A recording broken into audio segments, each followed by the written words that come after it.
Hey, how's it going?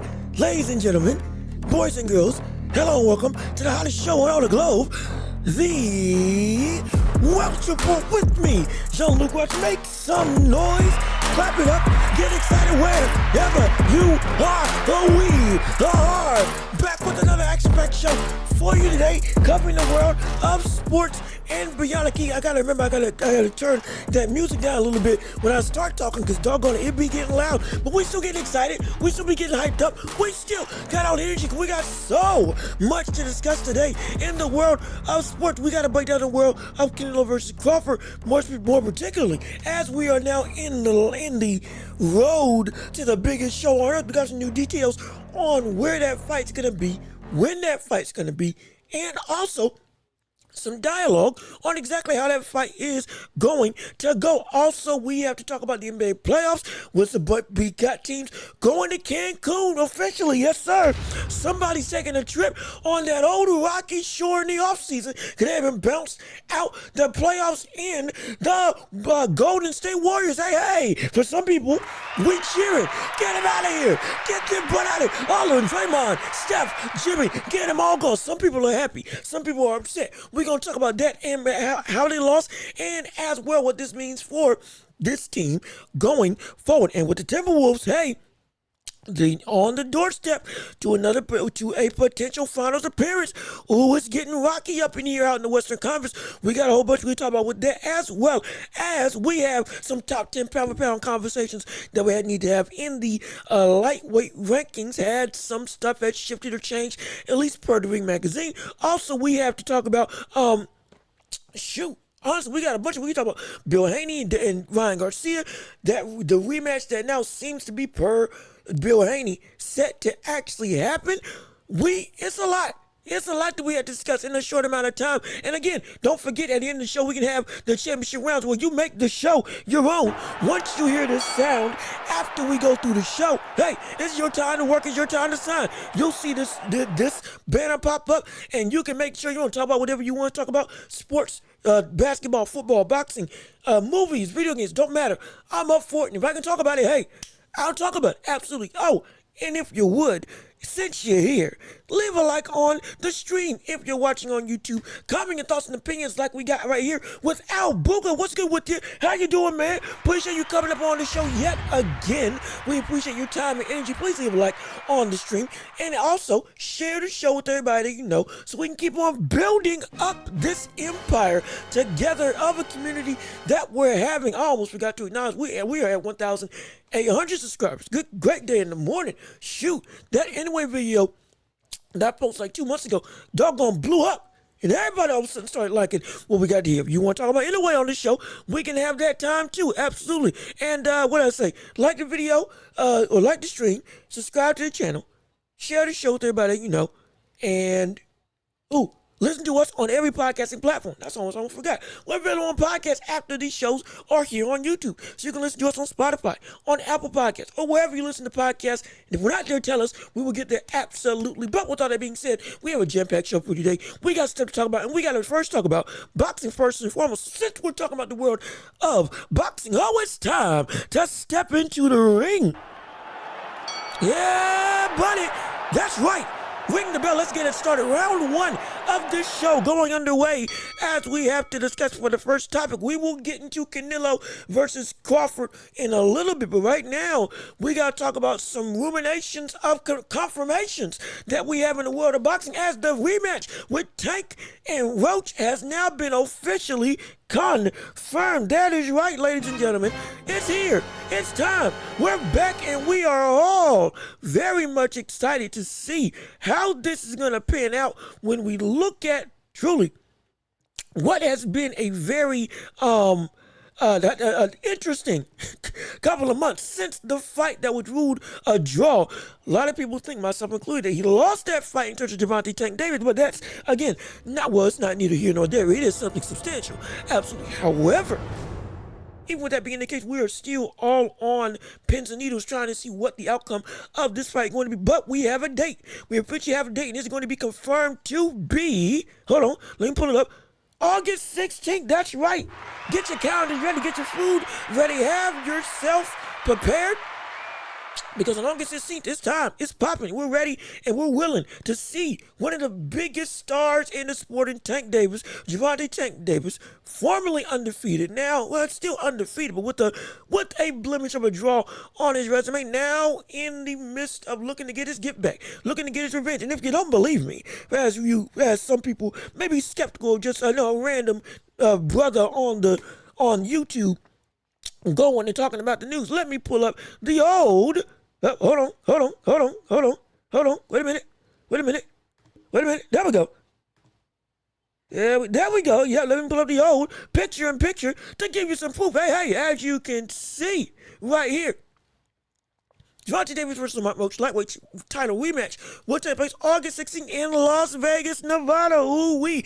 Big fight country out over in the West. I'm excited for it, absolutely. And now we have to have some conversations, not just about the fight, but also, or not just about the venue, but also about the fight itself. More particularly, how do we think this is going to go based on some conversation I've seen online with how people see Lamont as not being focused because he's enjoying the limelight of his performance against Tank a little bit too much, while Tank has said nothing, has been dead silent, has been mute this entire time in the build-up to getting his get back, potentially getting his get back in the rematch. You know, this brother's going dead silent. I'm talking about ain't no media, ain't no discussion, ain't no interviews. It's been nothing but in the gym per what I've seen. So people are saying, well, Lamont, brother, enjoy while you can because now you about to die.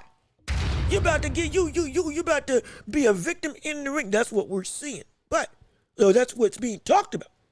However, still is something that needs to come into question. Also, J-Rix, what's good with you? How you doing? Hey, appreciate you tuning into the show. I am glad that you are here. Absolutely. And we're excited. And see, hey, I got the chat up. We got it working. I think we're cooking with grease now. I think we should be cooking with grease now. And we shouldn't have any more potential. We shouldn't have any more potential. Hopefully. Let me do a quick check just to verify and make sure that we ain't got no problem. Okay, all right, we good. Yep, we should be okay. Now let's see. Lamont running around like Apollo Creed before he fights Drago. And let's see. Al Booga Lamont gonna mess around.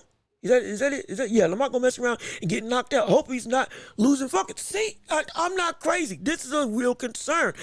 And I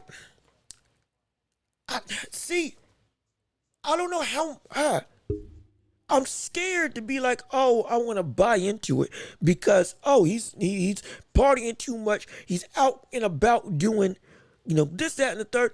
Even though he's not doing a bunch of crazy stuff, let's also play, let's be sensible about this as well. Though we understand, hey, you want to be focused because you know what's coming down the pipe potentially. This is also a situation where on the other side of the spectrum, you have to be able to play the field when it comes to your marketability. And Lamont being in a position where he's actually known, and to him just all of a sudden getting back into the reclusiveness of the gym without taking advantage of, hey, building his brand on what he put on, which was a spectacular performance against one of the three biggest names in the sport, it would be ignorant to not go out and be like, hey, I'm out here. Now, I get it. You don't want to be unfocused. You don't want to make sure, you don't want to be in a position where you are put, silk pajamas, as the term is most likely coined, where you are enjoying the fruits of your labor too much. Again, it happened. We've seen this before. Let's get back with some history. Roberto Duran. Don't you remember? Roberto Duran, when he fought against Sugar Ray Leonard the second time, brother was out partying the kingdom come, enjoying the fruits of his win. Next thing you know, when Leonard activated, or not activated, excuse me, when Leonard got his rematch and said, okay, let's do it. Now, Roberto was off a party and he had, 2-3 weeks to recover, lose weight from like 190 back down to the weight that he was fighting. I think it was 147 against Sugar Ray Leonard, and then had to fight drained. That's part of the reason why the brother went no mas, because he genuinely could not move around the ring to keep up with the likes of Sugar Ray Leonard. Not just because Leonard was so special, but it's because he wasn't prepared at all in terms of Duran to be able to get back into the ring. He wasn't. He literally let the limelight and just partying overtake him. And we've seen that with other boxers as well. This isn't an uncommon issue that can be a potential problem. But what it is might not be something in this situation that is as egregious as that when we're talking about Lamont Roach. Because they ain't doing nothing that's so scandalous. This brother ain't having a parade like Edgar Berlanga out in the ether, just going about and being belligerent and just saying, it's stuff. Sure, podcasts, talk shows, yeah, going to games, yeah.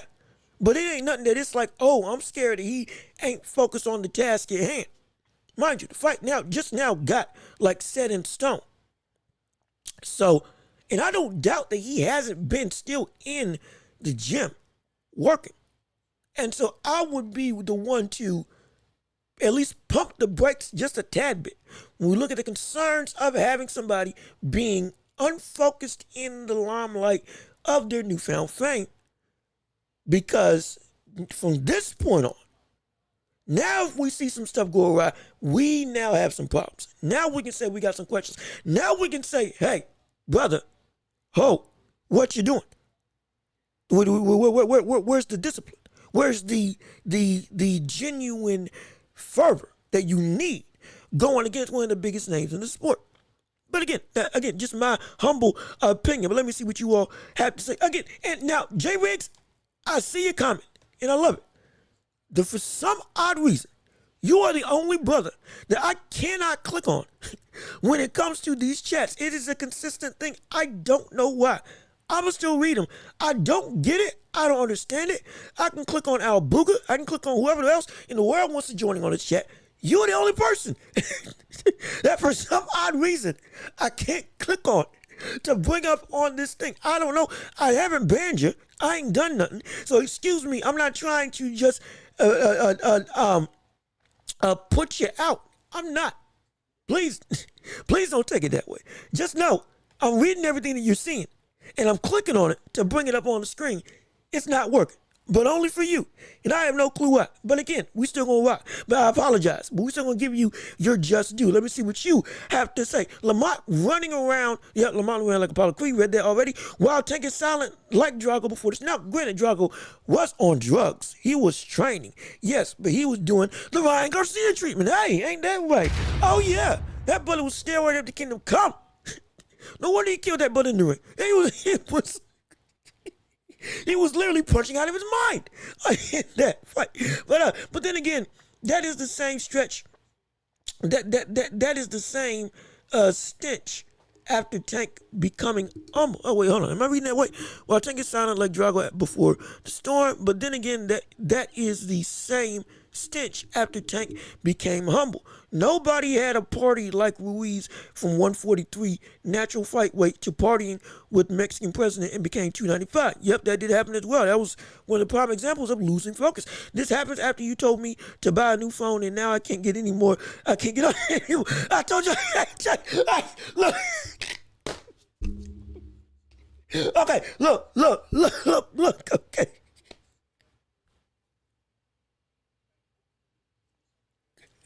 Hey, Don't pin this on me. Okay, you need it. You do need an upgrade. You do. And for your own safety and security and personal data, it is smart to upgrade your phone. But don't put it on me to all of a sudden stuff ain't working. Maybe you just don't know how to work it yet. It could be that you might have just gotten a setting that you just haven't, fixed to be able to have yourself be able to be displayed on the screen. Could be a personal setting. Everything I've done, I don't know. I'm not trying to put any blame. Just know, I'd rather you be safe than you pop up on the screen. Because we can fix that. Absolutely. I can't help you if your data gets exposed. I can't help you if something goes awry and all of a sudden you are, because of the lack of updates that your phone can provide, due to its date, or rather, due to its age, in terms of security and overall iOS or OS system overhaul. But you can lose out on some money. Your money. Yeah, I don't want that happening to you. So I'll take this and I'll figure it out. We'll both figure it out together. But don't put this on me. I was just trying to help. I was just trying to tell you what I know to help you. Oh man, look, please. Oh, please don't put that on me. But let me see what you had to say. It's funny that they put the steroid scene in the movie giving Russians pass and President run-ins with PED violations. Well, it was. I believe they had some inspiration behind that. I'm gonna look up the personal setting after work. Yeah, go ahead. Don't worry, we're still gonna read your questions and read your stuff and all that. Don't worry, we're still gonna have you be good. You're still gonna be taken care of here in this show. Don't worry, just because we rocked before without stuff popping up on this thing. So it ain't like we'll just go back to what we know. Let's go back to what works. But again, we'll digress. Let's get back into topics of the day. When we look at Tank versus Roach, now, I just wouldn't want to be the man to be oh so fervent to say, see, Lamont ain't focused and he needs to get himself right. I can't say that he isn't right already because he isn't doing anything so egregious that makes him look or make him genuinely seem unprepared. And two, also, let's not forget, there's another side to the coin when it comes to the likes of Tank. We now have never seen Tank in this type of situation where what he does doesn't work. You get what I'm saying? So what is it that Tank's going to do to go back to the drawing board? And we've already had speculation in that fight itself with some stuff going on with the team, seemingly some dissension going on within the house of Tank Davis, not house, but like in the training camp house that we see Tank always have. There's not just some, it's not all just, he's in the gym. Yeah, he's going to be, boom, different beast. I can't say that for certain either when it comes to the flip side of Tank, though we already see him, yes, in the gym working. Because, one, what is his team like? Two, is his people that are around him still with him? And three, what if there's not another game plan that Tank can implement? Because of what normally works, it's always predicated on the KO. But let's say hypothetically he can't get it. Genuine. And there's no potential plan B that can happen. Will we run into the same result? Again, these are just questions, just trying to stir up conversation. But let me see what you had to say. Oh, yo, what's the case? Hold on. How you doing? Hey, good to see you. Thanks for tuning into the show. Where you at? Tell you what, hey, absolutely. How you doing? Glad to see you on the show. No question. Hey, whatever you got, we talking about Tank. We're going to have more conversations about Canelo, Crawford, and others. But now we're just talking about Tank and Lamont Roach real quick because that rematch has been confirmed now for August 16th this year. So it's going to happen. So we're excited for it. We're breaking down some of the ins and outs of preparation, preparing, all this stuff when it comes to having Tank and Roach. Potentially, will it be the same outcome? Or will it be something different? Or will it be that we get Roach actually beating the brother? No, I want to hear what you all got to say. Absolutely. And again, Jay Riggs, I'm so sorry that I can't bring you up on it. I'm so sorry. Please don't hate me. Please don't hate me. But it's when When it comes to Tank, and this will be the last thing, unless y'all want to say some more. As much as, yes, I want to make sure that Roach is focused. Piggybacking on that, I don't know, that piggybacking on the statement of what can Tank do to better the game. I need to ask what exactly Tank is going to be able to do to recoup, because I don't know what other way that Tank can fight to be successful. In terms of, you know, when you build up, like, we know how Tank fights. Downloads, round 5, starts turning it up. Round 7 and on, now he's going for the knockout.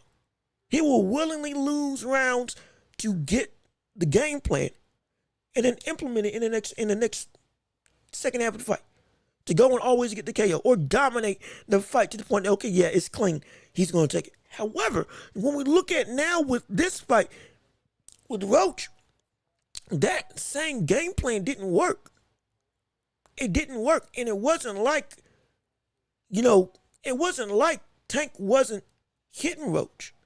It wasn't like Tank wasn't catching him. Oh, it's a situation where, he was tagging him or he just couldn't touch him. Nah, he was tagging him clean. It's just Roach was tagging him back. He was tagging him and catching him. But Roach was doing the same thing to him, and what should have been momentum that started at the beginning of the end turned into a full-on firefight that he was never able to get the best of. Now when it comes to Tank, since he, again, implemented the game plan and it didn't work,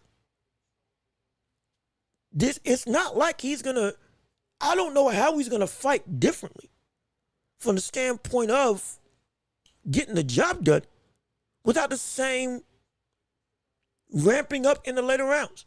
And if it comes into ramping up again in the later rounds, I'm scared we might see the same result. I'm so serious.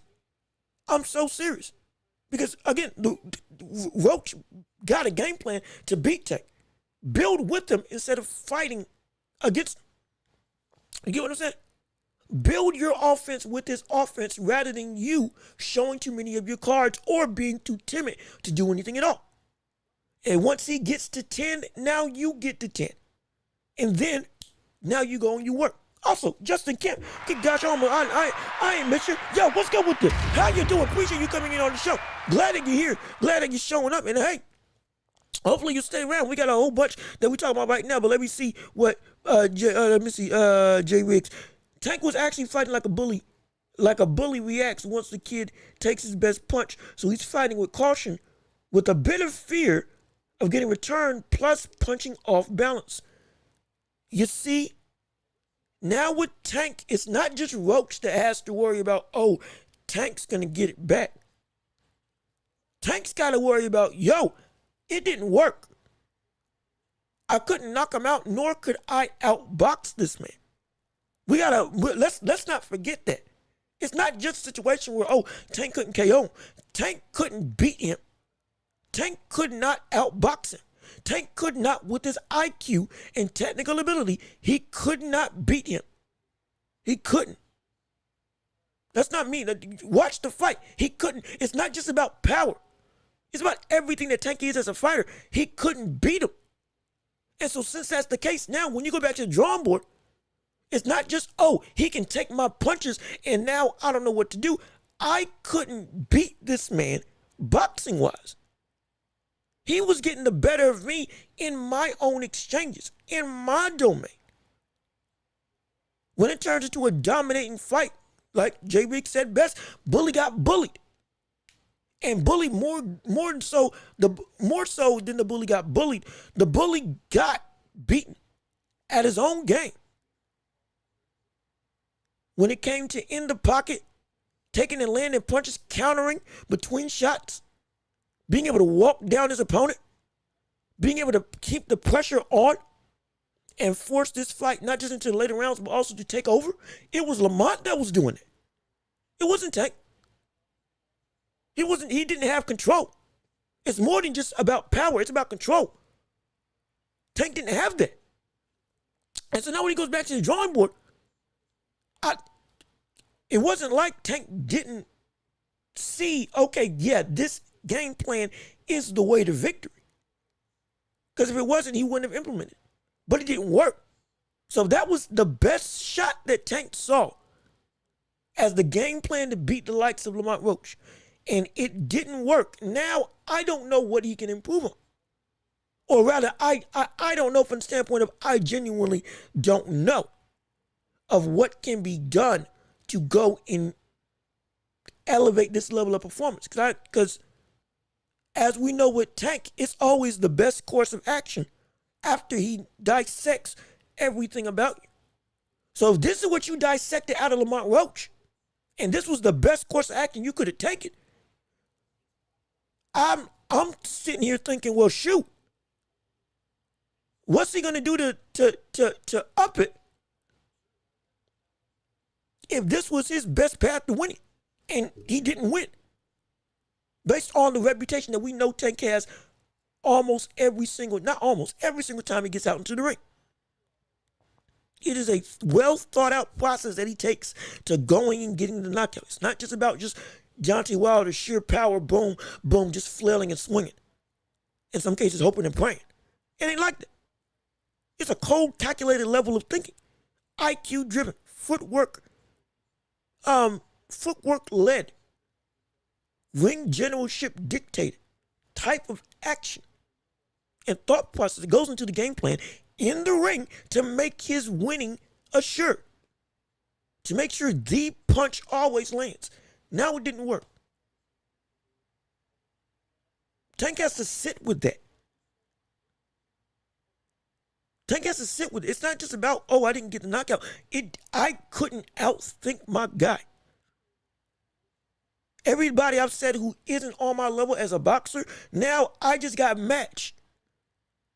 And to some degree, I got overwhelmed. And I couldn't outthink my way into victory. That is something heavy to think about when you look at not just the pride of Tank, but the fighter that Tank is. How much this drives his, not just mentality, not just pride, but his fighting style. His greatest weapon ain't his fist, it's this. As an undersized 5'4" fighter, fighting, again, outmatching every single weight that he fights, this ain't a situation where it's like, oh, he's just blowing smoke. Nah, to be this great, and Tank is great. As much as I've detracted from him and talked about him, rightfully so, with the stuff that I've had a problem with, Tank is great. Let's not mince words as a fighter, as a talent. My critique is he isn't doing enough. He isn't going after the people that would validate his greatness and fighting against names that are indeed elite on a consistent basis. That's been my concern. But as a fighter, I've never questioned him. Because there's nothing to question. The only question that we can ask, not about ability, but about your, essentially you in the mirror looking and saying, how do I get back from this downfall? And it's a question that Tank has never faced before. He's got to sit in the gym and replay that loss over and over and say it didn't work. Now what does he do? I don't know how he's going to react. We've seen losses or setbacks change a fighter, no matter how great they are. In some cases, it doesn't affect them and they keep on being dominant. In others, it changes everything about them. In others, it makes them never the same fighter. Even a draw. Blemishes can change a fighter's perception of themselves to the point that they're never the same. I'm not saying it's going to happen with Tank, but I'm saying we've seen it before. And I'm saying I don't know how Tank is going to respond to this. And so that's the question. That's something that I need to be aware of. You'll be ignorant of me. At least not to ask that type of question because this is new territory. Lamont Roach already showed he can elevate himself to after defeat. Because he lost to Jamal Herring? Yeah. It was Jamal Herring. He lost to Jamal Herring at 130. But you see what he elevated himself to. Now looking to be one of the biggest dark horses in all of 135. Tank has never been in this place before. Now, what does he do to get out of it? What does he do to elevate himself? Can he elevate himself at all? It's really a question. I'm not trying to blow smoke, not trying to just throw out hearsay. It's a genuine question we got to ask. Because you can't just look at Lamont and say, oh, you got to be prepped and ready. It ain't just Lamont that's got to worry. It's Tank that's also got to worry. And so it's like I would be remiss if I was ignorant to that genuine sentiment. Let me see, Rusty Cage. I remember Tank hugging and running like a headless chicken versus Garcia in the second round. Yeah, he did. He got hurt. And it was like, oh, that speed was taking it to him. But he thought himself out and inevitably got the KO. Again, he thought his way out of the issue. He couldn't think his way out of Lamont. That's the thing. He couldn't think his way out of the momentum that Lamont was gaining. Unlike with Ryan Garcia. This is where he's got to deal with, what do I do now? That's a genuine question. Why do we act the same way when Tyson came back from a knockdown and sat up like the Undertaker? You see, I'm not crazy. I'm not crazy. We've seen this stuff before in terms of the history of the world of boxing. I've watched boxing. Oh, hold on. Is that somebody new? Is this somebody new? Wait a minute. Hold on. Biscuits and Groovy. Hey, how you doing? Appreciate you joining in on the show. If you would, leave a like on the stream. If you like what we got going on, comment your thoughts and opinions in the chat. Also, we're a podcast everywhere on Spotify and Apple. After these shows on Tuesdays and Thursdays, you can go and listen to whenever you feel like it. But we appreciate your time coming into the show. Yes, indeed. But let me see what you had to say. I haven't watched boxing in 25 years, but you introduced me to the Japanese monster, and I'm back in the game. Hey, let's get it. Let's get it. Look now, did not tell you this man is going to change the sport as we know it. You see? Look, hey, full disclaimer, and real quick, let me take some time. We got a show, but I would be remiss if I didn't acknowledge this. Biscuits and Groovy, you are the main audience I've been trying to attract. You are the very essence of community that I want to get back, but I want to have. Yes, we talk about basketball, football, sure. We talk about boxing all the time, absolutely. We're a sports show, but we want to help you either get reintroduced or introduce you for the first time into fighters, players, teams, and sports as a whole to get you back invested or invested in the first place into a world that is oh so entertaining. This is why this comment is exactly why I do this. Sure, I want to make money. I want to be rich and famous, absolutely. But this is why I do what I do. So we can get people, hey, there's excitement in the game. It ain't doom and gloom in boxing, in sports as a whole. Brother, you just, and the only reason why people fell out of love of the sport is because they fell off of the sport, because once their fighter was gone, there's nobody else. Now, there's a whole plethora, there's divisions filled with people. Inoue is just one. Inoue is just one of the incredibly exciting people in the world of boxing. He's one of the best ever. And I'm glad that, hey, I got to introduce you to him. And hopefully he's your favorite. Hey, if he's your favorite fighter now, shoot. Hey, but you jumped in right on time. You jumped in right in his prime. He's about to go on one of the potentially about to go on one of the greatest stretches that we've ever seen in boxing history. At least in the modern era. He's about to do that. Potentially he's about to do that. And we're excited for it. But this is why I do this.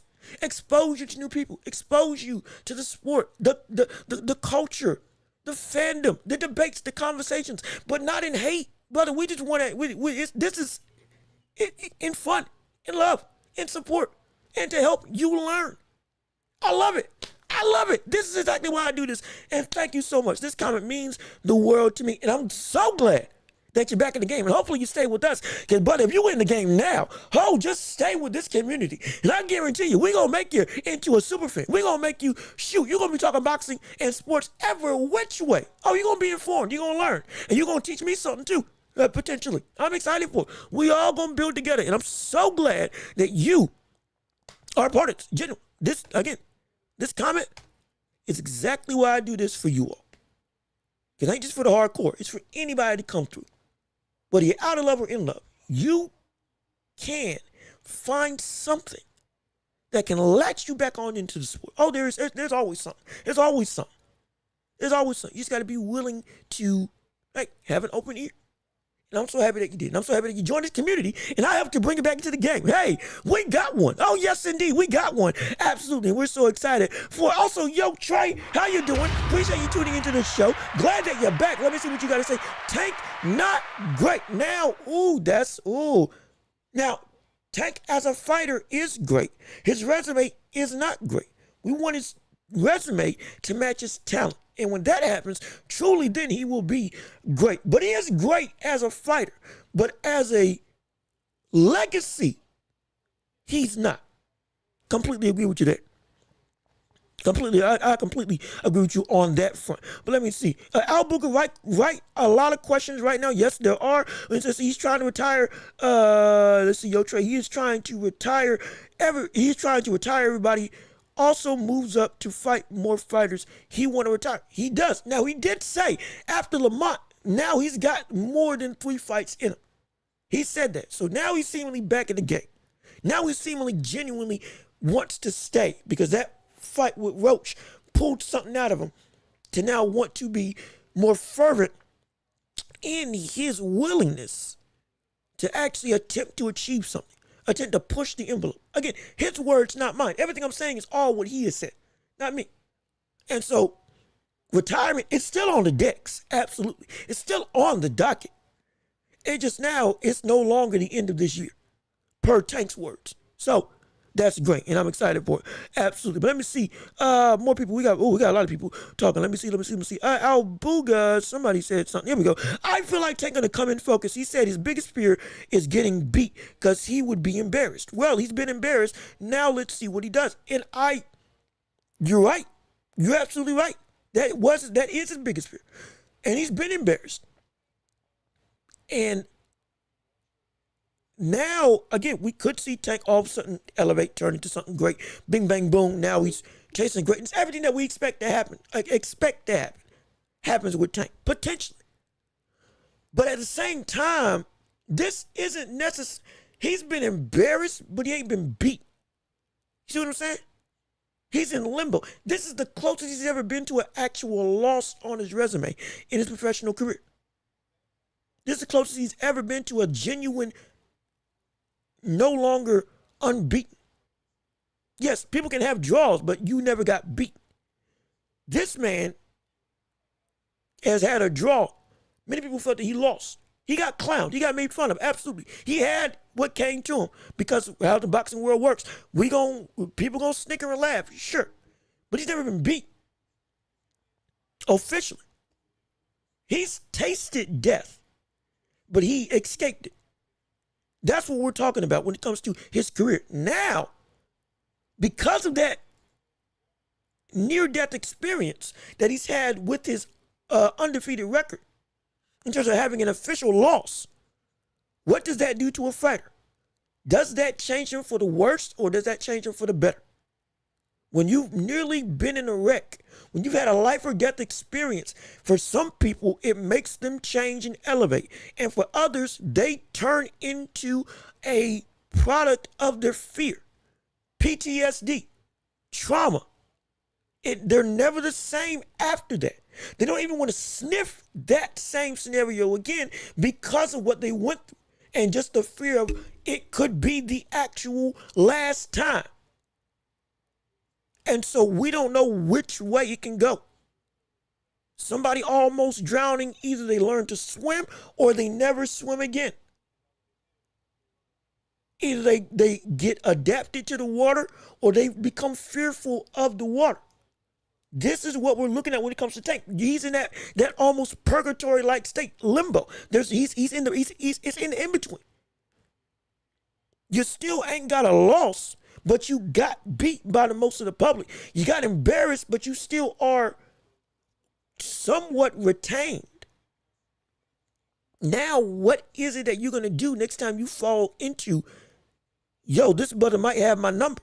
That's the question we got to ask with Tank. We don't know where that's going to fall. We don't know where that's going to go when it comes to looking at Tank and his reaction. That's where these questions really do come into play. And so I completely think, I hope he's going to be prepared. I hope he's going to be exactly what we think he can be. But it's just, it's a real concerning question.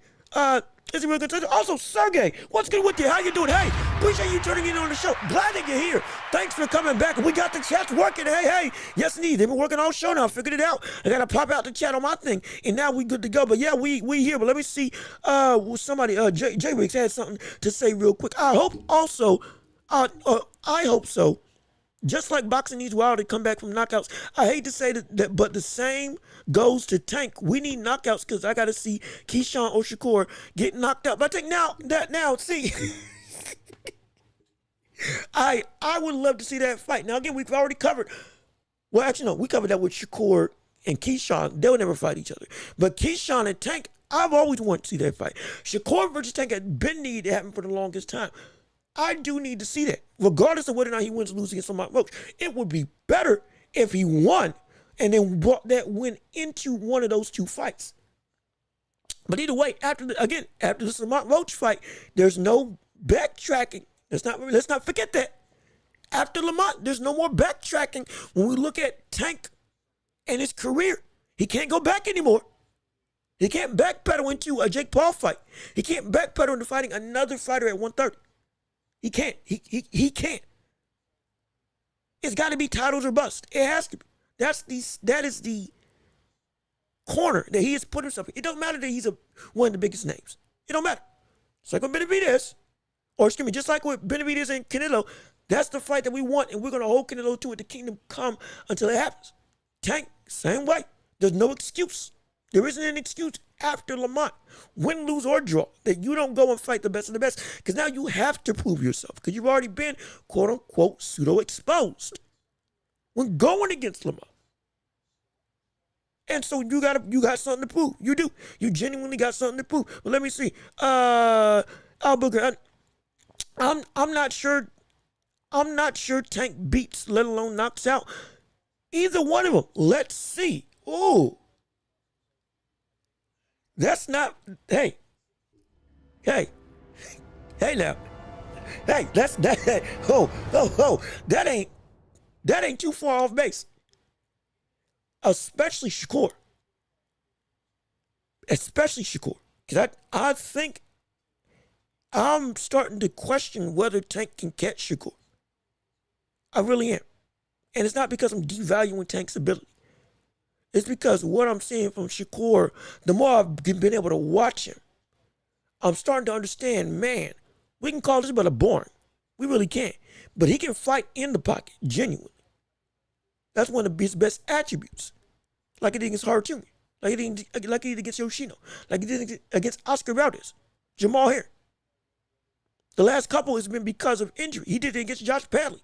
Fought in the pocket and went to try to knock him out. Again, Josh Padley, we knew he was better than him, absolutely, but still. But when he wants to be unhittable, he can't. And with Tank, now that really becomes a cat and mouse race. Because now you gotta, if Shakur did want to just say, okay, I've bagged the first 5, if he did, hypothetically, if he does, if they ever did fight, and he bagged the first 5 rounds because of how Tank normally fights, and then decided to be uber defensive at that point. I mean uber defensive. I'm starting to question whether or not Tank can make up that ground and get the late round knockouts against somebody who, when he doesn't want to be touched, you can't touch him. It's a question. And then Keyshawn, again, with the power that we've seen that but a half, and the length. Again, knocking out Liam Wilson, knocking out Berinchik, I believe. Yeah, Berinchik. Or Berinchik, one of the two names. Excuse me for getting it wrong.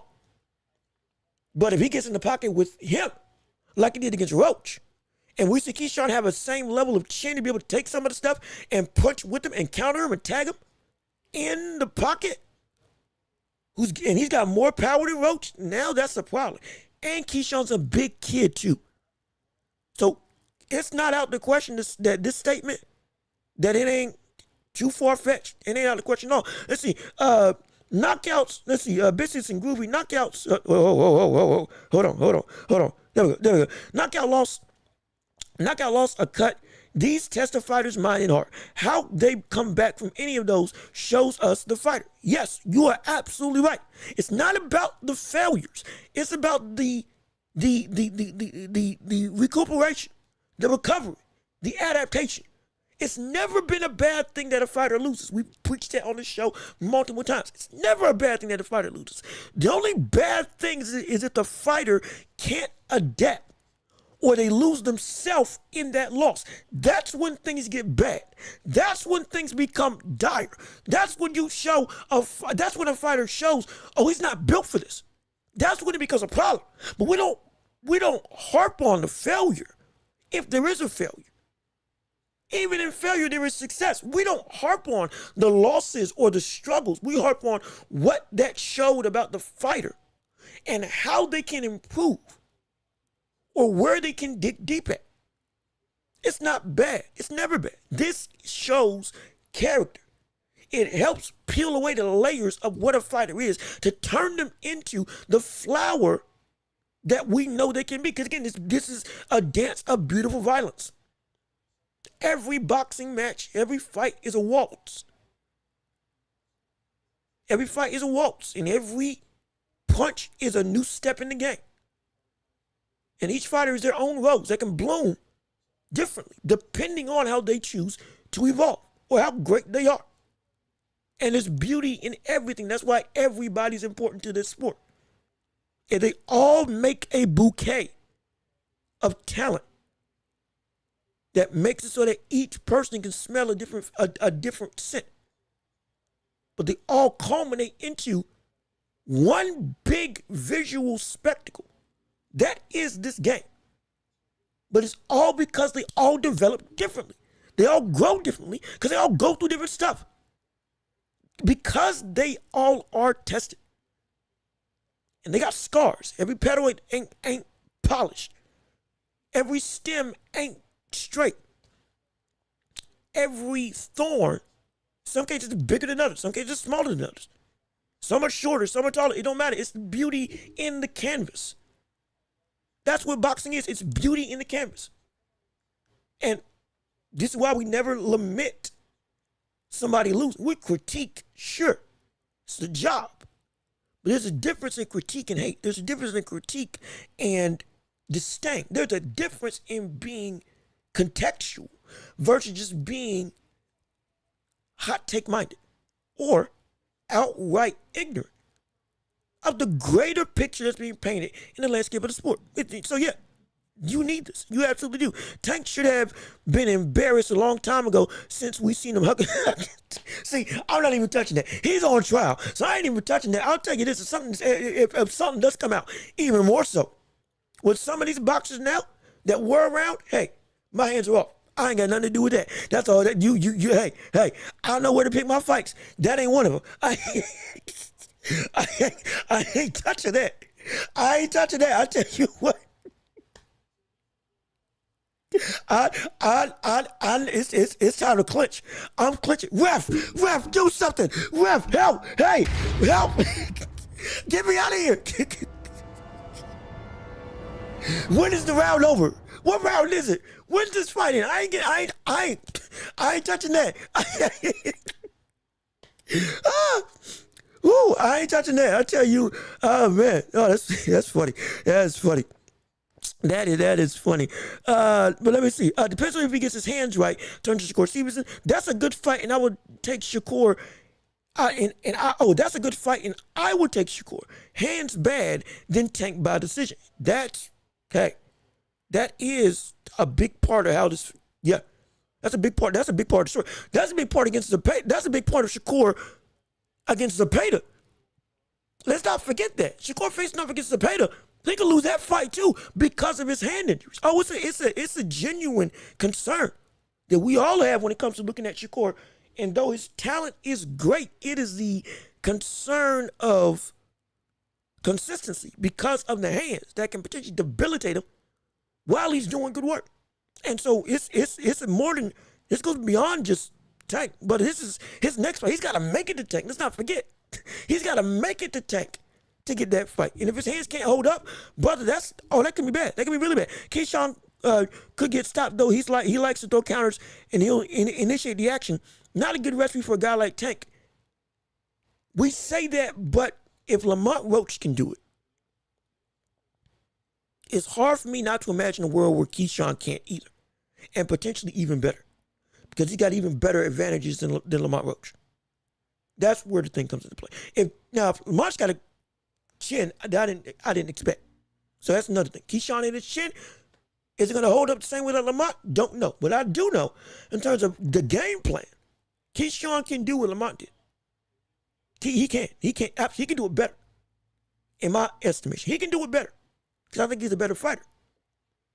And if that's the case, then that's going to be a very interesting fact, very interesting development.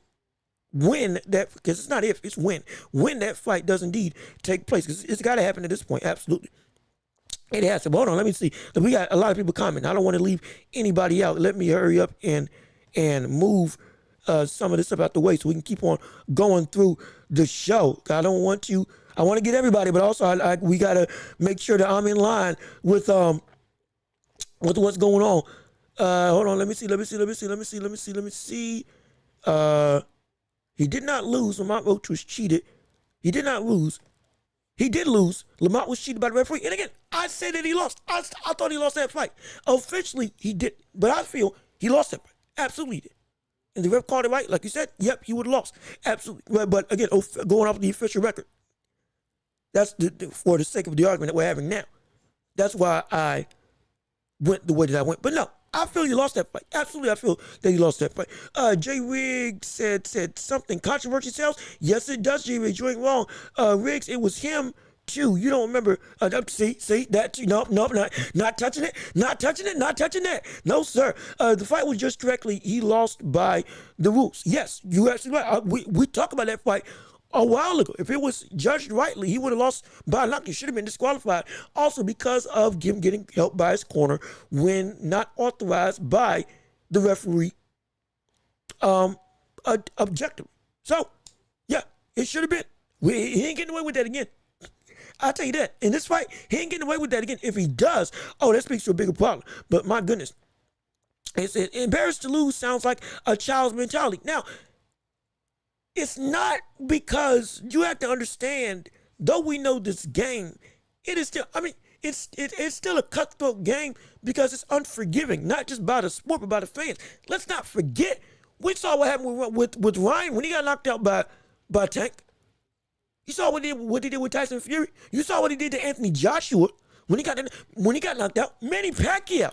You saw what the world did to him when he got knocked out by Juan Manuel Marquez after beating him 4 times. I think knocking him out twice, I believe, in that was it trilogy quadruple, in those quadruple fights that they had together. But the one knockout that he got put down, which was incredibly dangerous, absolutely one of the greatest and most destructive knockouts we've had in boxing history. He still gets clowned for that today. That's one of the biggest reasons why they use that against Floyd. Because, Floyd was never face down on the ground. You see what I'm saying? So being embarrassed to lose means that if you lose, you are forever going to have that loss come back up. It's not embarrassing to not want to lose or being embarrassed to lose. Because what comes with the loss is indeed a very big avalanche of just shame by a lot of people. Because most of them are ignorant. You gotta forget, every boxing fan ain't just a fan. A lot of them are fanboys, or they're just there to see somebody get put to sleep and then make fun of it. We know same thing with the NBA, same thing with the NFL. There's a lot of people that just want to have it track you, and so yeah, it can be embarrassing to lose. Absolutely. Absolutely it can. And so it's like it's not a child's mentality, because we understand what comes behind a loss potentially. But it's like, because it comes with the game, being embarrassed doesn't mean you can be afraid. You can't be afraid. You can be scared of being embarrassed, absolutely. Because fear drives everybody. Mike Tyson was scared every time he got in the ring. He said it himself. That's the baddest brother boxing's ever seen from the standpoint of sheer fear and dominance. Outside of like George Foreman, Sonny Liston, somebody that was like striking fear in the hearts of men everywhere, men, women, children. Tyson was up there, is up there, and he was scared to get in the ring. multiple times, every single fight. But it's not about being afraid of, it's not about being embarrassed. You just can't, you got to get over the fear and then say whatever happens, happens. Fear is always in the sport. Embarrassment's always going to be in the sport.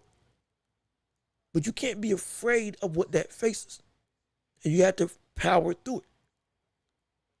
Or, more appropriately, you have to control it.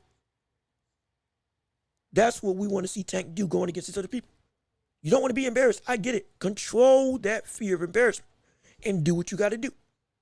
And more likely than not, you show up and have yourself put up on a bigger pedestal because you went and tried to be great. And you won't be embarrassed. And so, or the embarrassment won't be outweighed by the praise of taking the fight and actually getting in the ring. So, that's where we want Tank to be at right now. Let me see. Don't get me wrong. I like Keyshawn. I like Keyshawn's chances against Tank. Still would lean Tank at this point. I completely understand. Absolutely. Let me make sure I'm not missing anybody else. Keyshawn hasn't been tested. Yeah, well, he hasn't been tested on like the big level. I get it. Against Lemos was his most impressive win thus far. He's in that realm of now he wants the big test. So we got to wait and see. But at this point, if he is, once he does get that test, I think he will be able to prove himself because of what he showed in the past. But again, time will only tell. That's the only thing we can say. Yes, sir. Tank beats Keyshawn on exchanges. See, that's where this gets muddy. That's where this gets interesting. That's why I want to see that. That's why I want to see that fight happen so we can have those questions answered, J. Riggs. Absolutely. Let's see. I never clowned Manny, and I get it. You may not have. A lot of people have and still do. They do. It's ignorant, but they still do. Especially when comparing it to Floyd Mayweather. They still do clown him or try to clown him.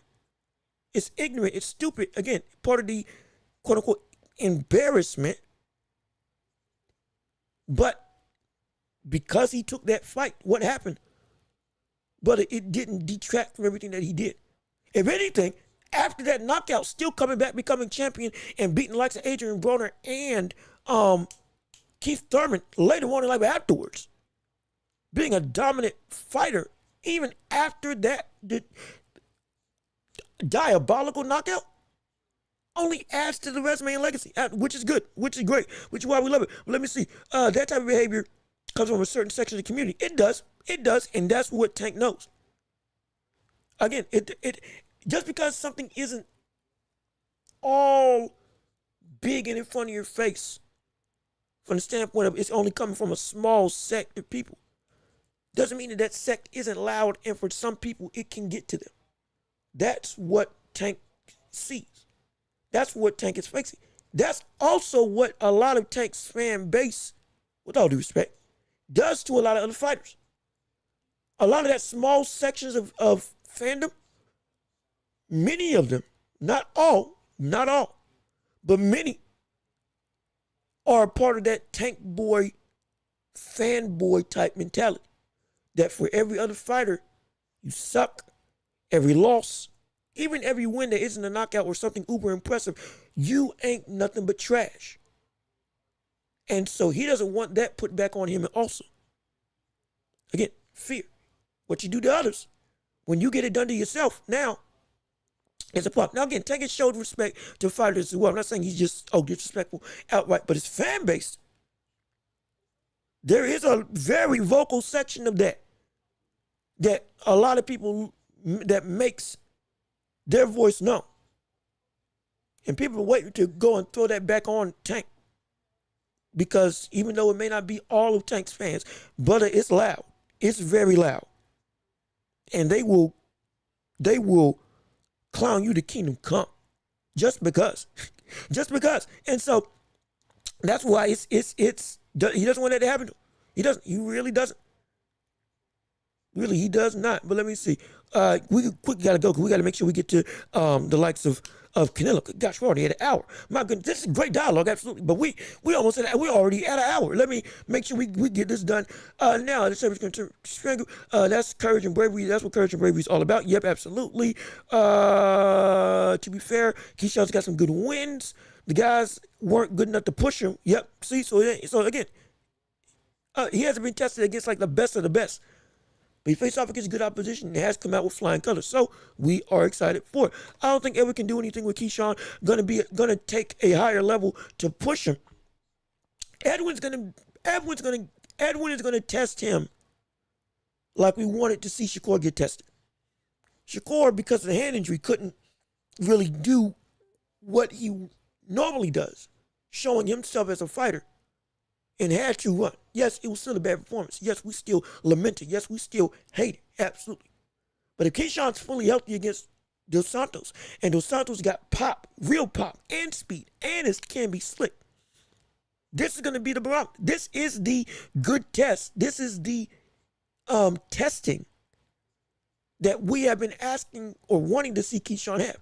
After this is going to give us a clearer picture of what we can see from the likes of Keyshawn versus Tank, Keyshawn versus Shakur, Keyshawn versus even Lomachenko. If Loma ever comes back, we will get a better image of what that will actually be like, which is good, which is really, really good. I only clown people who deserve it, like Adrian Broner, might not get injury revenge, on the back, legendary money. It was, and I think that's a little bit different. I get you, absolutely. Yeah, you talked on this smack now, haha, get it to you. I think that's different than, oh, he got exposed in the ring. But we still talk about Broner as like most people still talk about Broner as like oh, he was great, untapped potential. If he had been dedicated even more, could have been even better. But still multi-division, multi-time champion. Great, absolutely. Tank is going to be, because Tank himself has said he is not as self-sustained as he may seem internally. Again, with his pride, with himself as a person, again, he wants to get better, wants to get therapy, all that stuff. We talked about it. Because of that, he himself won't be able to withstand the vitriol that will come his way. That's where the fear of embarrassment comes, because he knows he won't be able to take it, potentially. He knows, he saw what happened with Devin Haney right now with Ryan Garcia. He saw what happened with Ryan Garcia when he beat him. He's seen and been on the other side of the spectrum. Again, that bully-esque type mentality. But he also understands within himself, if that ever happens to me, brother, I cannot handle it. It ain't just about winning. It's about, I want my peace. I want my solace. I want my praise. And I want to be left alone. If at any point in time he got an actual O, like an official O, that couldn't be debated off of a draw or something. We talk about people like Devin Haney taking embarrassment and defeat. We talk about the mental state of Ryan Garcia. We talked about AJ multiple times when it comes to how do you see handle a loss. Tyson Fury, Daniel Dubois. We talked about a litany of fighters. Even Errol Spence Jr., his willingness to come back mentally. We've talked about all of them. We need to talk about, or more, at least look at, Tank. Not just after the Lamont Roach fight, but if he ever does get a loss, an official loss, that might just cut retirement short. Or excuse me, that might start even quicker his retirement. That might start even quicker his, okay, yeah, I'm done. I'm not going through this. I'm not. It could. Because again, he tasted death and then said, okay, yeah, I got a lot more to prove now because I almost lost. I didn't, but I almost, officially. And I need to get my get back. I need to show y'all and prove to y'all, yeah, I'm as good as y'all say I am. But if he does lose this time, genuine, like lose this time, that could be it. That could actually be it. That could be one loss and he's done. It's like Punch Out. If anybody played Punch Out for the Wii, the update of it was 2011, 2012. It was like '09, somewhere around that time. When he came back, and when Little Mac was coming back into the ring, and all that stuff, did the story, King Boo, all of them, the plethora of people, Sandman, couldn't get Mike Tyson. But Sandman, at the end of the game, at the end of his thing, at the end of that game, it was Mac, he wants to retire. Coach Doc is trying to tell him, hey, brother, you still on top of the game. You still champion. Mac essentially goes to him silently. And Doc will say, okay, I understand. You want it to end. If you lose 3 times, we'll call it a day. We'll call it a career. With Tank, if he loses 1 time, I genuinely think he's done. I don't think he's coming back. I think he's finished. Finito. And we won't see that brother back in boxing. If he wins all of the fights that gets him the money in the payday, maybe one big fight, one big fight in the midst of that, 3, then he'll retire 2026. But if he loses this year, I'm almost assured. If I'm wrong, I'm wrong. But I would strongly bank on, expect that to be the last time you see Tank fight. Because if his pride really cannot take losing like he said it, an actual loss like he says, he's done. Tank is done. He's done. If he loses against Lamont Roach, officially, fully, next time around, he's done. I don't want to say I promise, but I'm strongly assured he's done after that. We won't get Keyshawn. We won't get Shakur. We won't get Lomachenko. We won't get T.O., Devin, Ryan Garcia in a rematch. We won't get no rematch with Isaac Cruz. Nothing. Done. He'll be done. I'm almost assured. If it's as bad as he says that it is, with a loss, what would do to him? He's done. 1 loss, he's out of here. Finito. Donkey Kong was the final boss. Yes, he was. Secret boss. I forget what you had to do to get him. But yeah, he was. He was hard too. And I was. I ain't just watching playthrough on that, but I was not about to. I beat the game. I did my job. I'm done. At least that was my mentality. But regardless, we're just neither here nor there. Actually, I watched the playthrough of it when I was younger, and I was like, man, this is. I thought Sandman was it. Either way, great game. You ever get a chance to do retro gaming? Hey, that's a fun one. I think you would like to play. But again, we got so much to discuss still. We've talked for over an hour about nothing but Tank. I completely understand the hype. We still got more to cover on this show. Like with the meat and potatoes of this show, Canelo versus Crawford. Shoot. My gosh. Great day. My Lord. I'm thinking that we're just flowing through conversation, and I love it. But we got to do the rest of the show. Canelo versus Crawford, we need to discuss with the actuality of now that it is a genuine, the fight's on. It's here. It's happening. 1, can Crawford win? And 2, we got some news. Oh, yes, indeed, we got some news that we need to cover in the world of boxing with Crawford and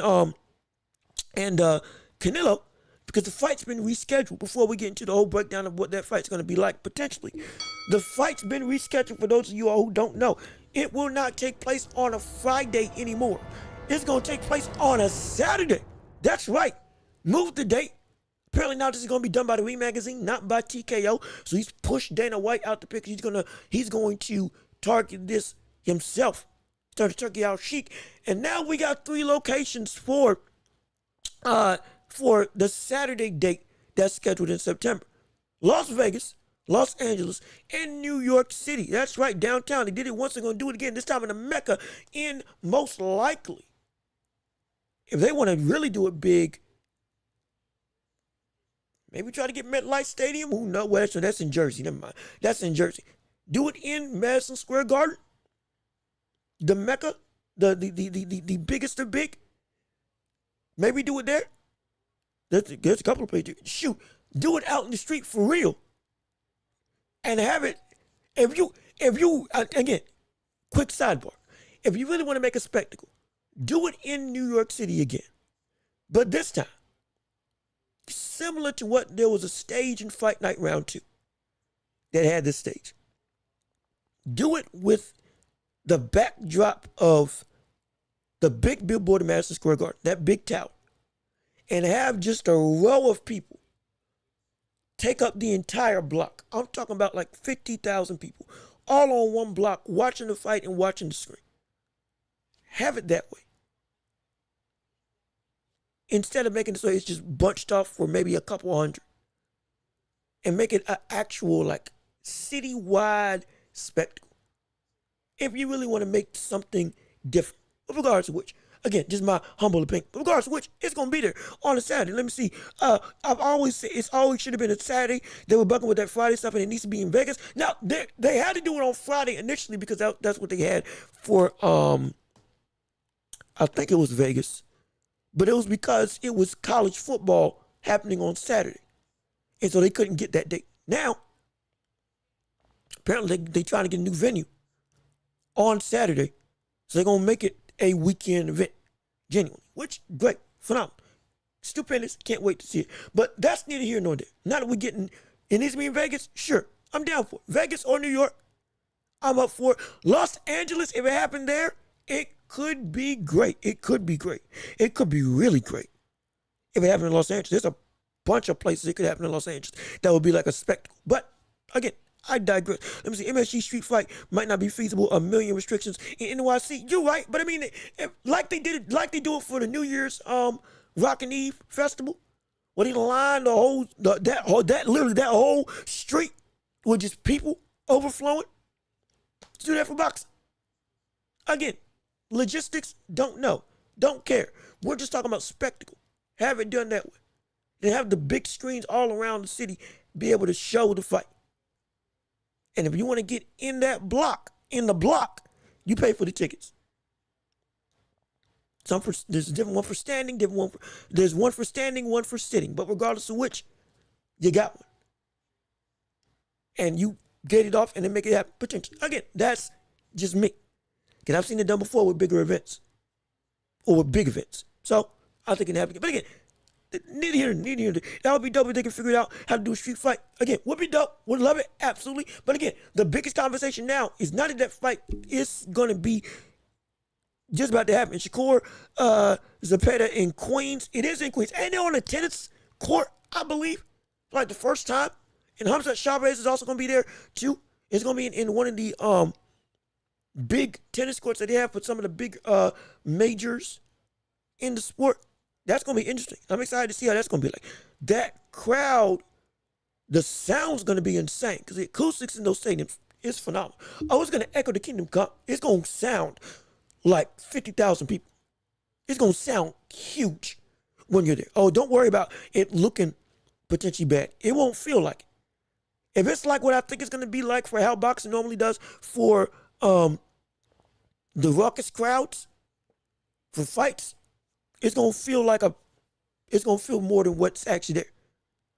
You guarantee it. It's gonna be exciting. But again, regardless of which, Canelo versus Crawford. Good gosh, got to stay focused. We cannot lose track because we are in an hour and 10 minutes. And if you're here, please leave a like on the stream if you like what we got going on. Hopefully you're enjoying. Hopefully you're sharing the show. And I'm glad that you're here if you're staying around. This is indeed great. Love it. Got 8 people in the chat. Absolutely love it. But Canelo versus Crawford, let's ask the question, can Crawford win? We got to ask it. Let's just be frank. Let's jump into it. Now that we got the venue and information, all that stuff is going to be put out later, can he win at all? Can Crawford genuinely beat the likes of Canelo, specifically after what we saw with William Skull? Has that taken an approach on everybody's opinions on what this fight is going to be? And I would say that if you were watching that fight with Skull, there is some concern if you're a Canelo fan.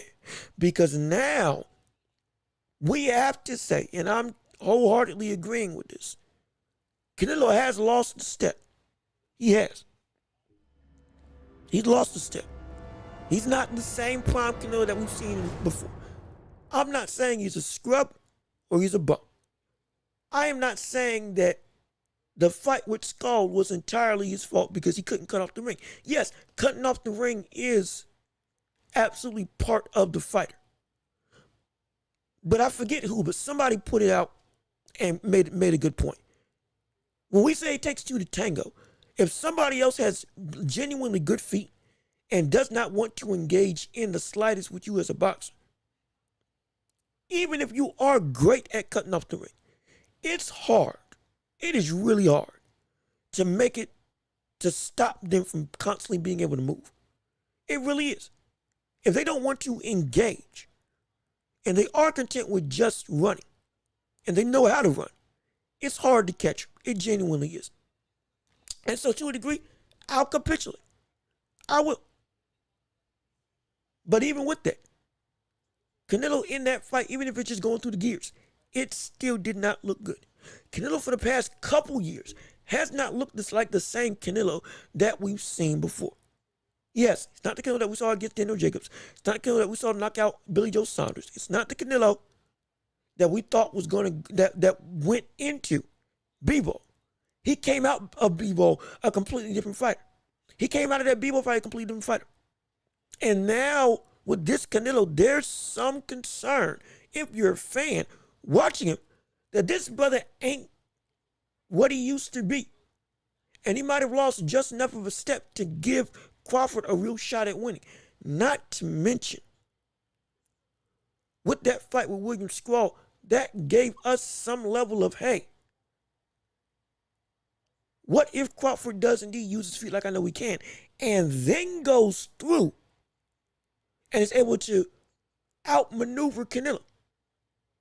Because Canelo, yes, he was landing shots to the body. Yes, he was. But he wasn't having nearly as, not nowhere close. This was his worst offensive outing ever in his career. If Crawford can hold and relegate Canelo to that same level of successful offense, which was very minimal, and be able to, unlike William Squall, score more consistently, there's a pathway to be like, hey, this, if Crawford may actually be able to beat this brother.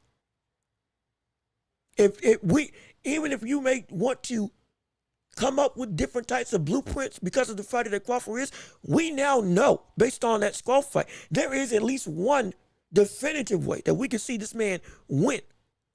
And that's if he does a similar thing to William Squall, but is more offensively active. Yes, if he does even to what we saw Bivol do against Artur Beterbiev, who the gripe of the first fight with Bivol was the fact that he wasn't active enough. But that level of activity, coupled with trying to make Canelo have to track you down with who we know Crawford is, might be enough to be able to get the victory if we wanted to go to a decision. So we can make other blueprints, but there is at least one that looks to be, hey, there's something there. There might be something there. But let me see what you have to say beforehand. And again, there's still more to it, but just wanted to point that out real quick when it comes to the whole of this conversation. And see, Rusty Cage, I think it was more of Canelo saying, forget this, and I'm not going to be chasing Skull around. Minimal effort, easy payday. And let's see, 3410, what's good with you? Hey, how you doing? Glad that you're here. Appreciate you joining in on the show. Leave a like on the stream so you subscribe to the channel if you haven't already. And I'm glad that you're here. Let me see what you guys say. When Bud feel that power, boy, he'll understand Skull's gameplay. Let's talk about that power real quick. But let me read real quick. Albert Real, before we talk about that power. Albert Real, how you doing? Good to see you. Let me see what you got to say. I believe Crawford can win because Crawford is wiser and a smarter boxer. Just by seeing how Bud knocks out fighters compared to Canelo's knockouts, Canelo is going to get hit a lot like he's never been hit before. I agree with Rusty into the Albuga. So this is a two-pronged street. Again, I brought up this fight with Skull because I just wanted to, again, throw that out there as a blueprint. At minimum, if we can't think of any other way that Crawford can win, if Crawford just has as much activity as Bivol, but moves like we saw William Squall did, there is a blueprint to win that we can at least hang our hat on and say, okay, yeah, that's one way. Not saying it's going to work, but I'm saying that is a way. But with what we know Crawford's going to be, most likely that's not what that fight's going to be like. And when it comes to you all, gosh, y'all keep commenting. I love it. Absolutely. But let me see. I'm trying to keep track of everybody. Only guy that hit Canelo so hard was Cuddle's brother. And I think Crawford's going to fight without experience, without expecting to get. Oh, hold on. Let me reread that. Jay Riggs, let me reread what you just said. The only guy that hit Canelo so hard was Cuddle's brother. And I think Crawford going to fight without expecting to get hit. Might be. Now, the most powerful boxer he's faced, most likely in terms of Canelo, is Triple G. He's either Triple G or Kovalev. And Triple G, both times, was one of the most destructive computers at middleweight, and still, at that point in time, when Crawford matured, he wasn't rocked, which was insane, which was ridiculous, actually. It's actually stupid that but it's never been rocked against the likes of Triple G. But Cotto was able to stop. Again, Cotto was older, or Cotto was fighting a younger, less developed Canelo. That's durability. Now, this Canelo has got one of the greatest chins we've ever seen. Concrete. And so it's like, I don't know if we can use that Cotto fight as a means to say, see, if he can do it, Crawford can do it. Well, you're right, but Triple G couldn't do it. And Triple G, we know objectively is better and league stronger than the likes of Miguel Cotto's brother. And he couldn't rock Canelo. So it's like, you know, if you want to talk about what really is a barometer for the level of chin, I would lean to what Canelo did against Triple G. But let me keep on reading what you all got to say, because y'all are commenting today. I do love it. Absolutely. I do. I know the name Canelo. I don't know nobody else. Now I'll spend some time researching. Hey, since you're here, this is the perfect time. If you don't know, Canelo Alvarez is the current super middleweight undisputed champion. He has every belt in the division, and there's he's got every belt in the division, and there's 4 belts in every division. And there's also the Ring Magazine or lineal title, or the first ever championship that was won by the first ever champion that has been passed down from generation to generation to generation. Essentially, the man who beat the man. That lineage of that title is one of the most prestigious in boxing history. Canelo has that as well. So he is the wholehearted, undisputed champion. There is nobody in the division that has a belt, has a title, or has a claim to that throne. He is one of the best fighters of this generation, who has been conquering weight classes as one of the greatest careers that we've seen in modern day boxing. This is the man who has faced off against the likes of Sugar Shane Mosley. He's faced off against the likes of Floyd Mayweather, Gennady Golovkin. He's faced off against Miguel Cotto. He's faced off against, we can go down the list of other greats. People like Daniel Jacobs, people like Julio Cesar Chavez Jr., son of Julio Cesar Chavez Sr., one of the greatest boxers in history, Amir Khan. There's a litany of people. He fought against Floyd Mayweather. He lost against Floyd Mayweather. And after losing against Mayweather and learning from Floyd Mayweather, he evolved into the monster that we see now, into one of the most dominant and accomplished fighters we've ever seen in history. And he's won titles in upwards of 4 weight classes. And it's been incredible. He's been, he's been, multiple weight classes. So he's an all-time great in terms of Canelo Alvarez. He currently is the most popular boxer in the sport today. No question, no qualm, no debate. Nobody's making more money. Nobody's selling more tickets. Nobody has a better synonymous name with the sport than Canelo Alvarez. He is what you think of when you think of boxing because of his stardom and star power. He now is facing off against Terrence Crawford. In many people's eyes, the 2nd or 3rd best boxer in the world, who's moving up from 147 to 154, becoming champions in both, and then moving up to from 154 pounds to 168, jumping 2 weight classes to fight against Terrence Crawford, or to fight against, Canelo Alvarez, which is insane, ridiculous, preposterous in terms of the feat that he's trying to do. Canelo is a body puncher. He's a body snatcher. Currently now, he's a one-punch power type of thrower. As in, his style is catch and shoot. He keeps his guard up, and then when he closes the distance, he'll use his footwork and angles to cut off the ring, make it so that you get into essentially a den, and then rip hooks to the body. And it'll be one hook to the body. Chase you down with another hook to the body. He'll do that for round after round after round. still using great defense, making you miss, blocking your shots. And then as the rounds pick up, he then starts throwing some more shots. But all of them are incredibly doused with power. And it turns into two-punch combinations of full-blown hooks to the body. Then he'll add a straight right. Then he'll throw his jab a little bit more. And then by the time the round ends, if he has you in trouble, then he'll start to really go for broke and start throwing more combinations at you. But he is a powerful counterpuncher who is incredibly hard to hit, and he's incredibly strong. He's undersized for his division and has always been the smallest in his division. Yet he is the biggest fighter in his division.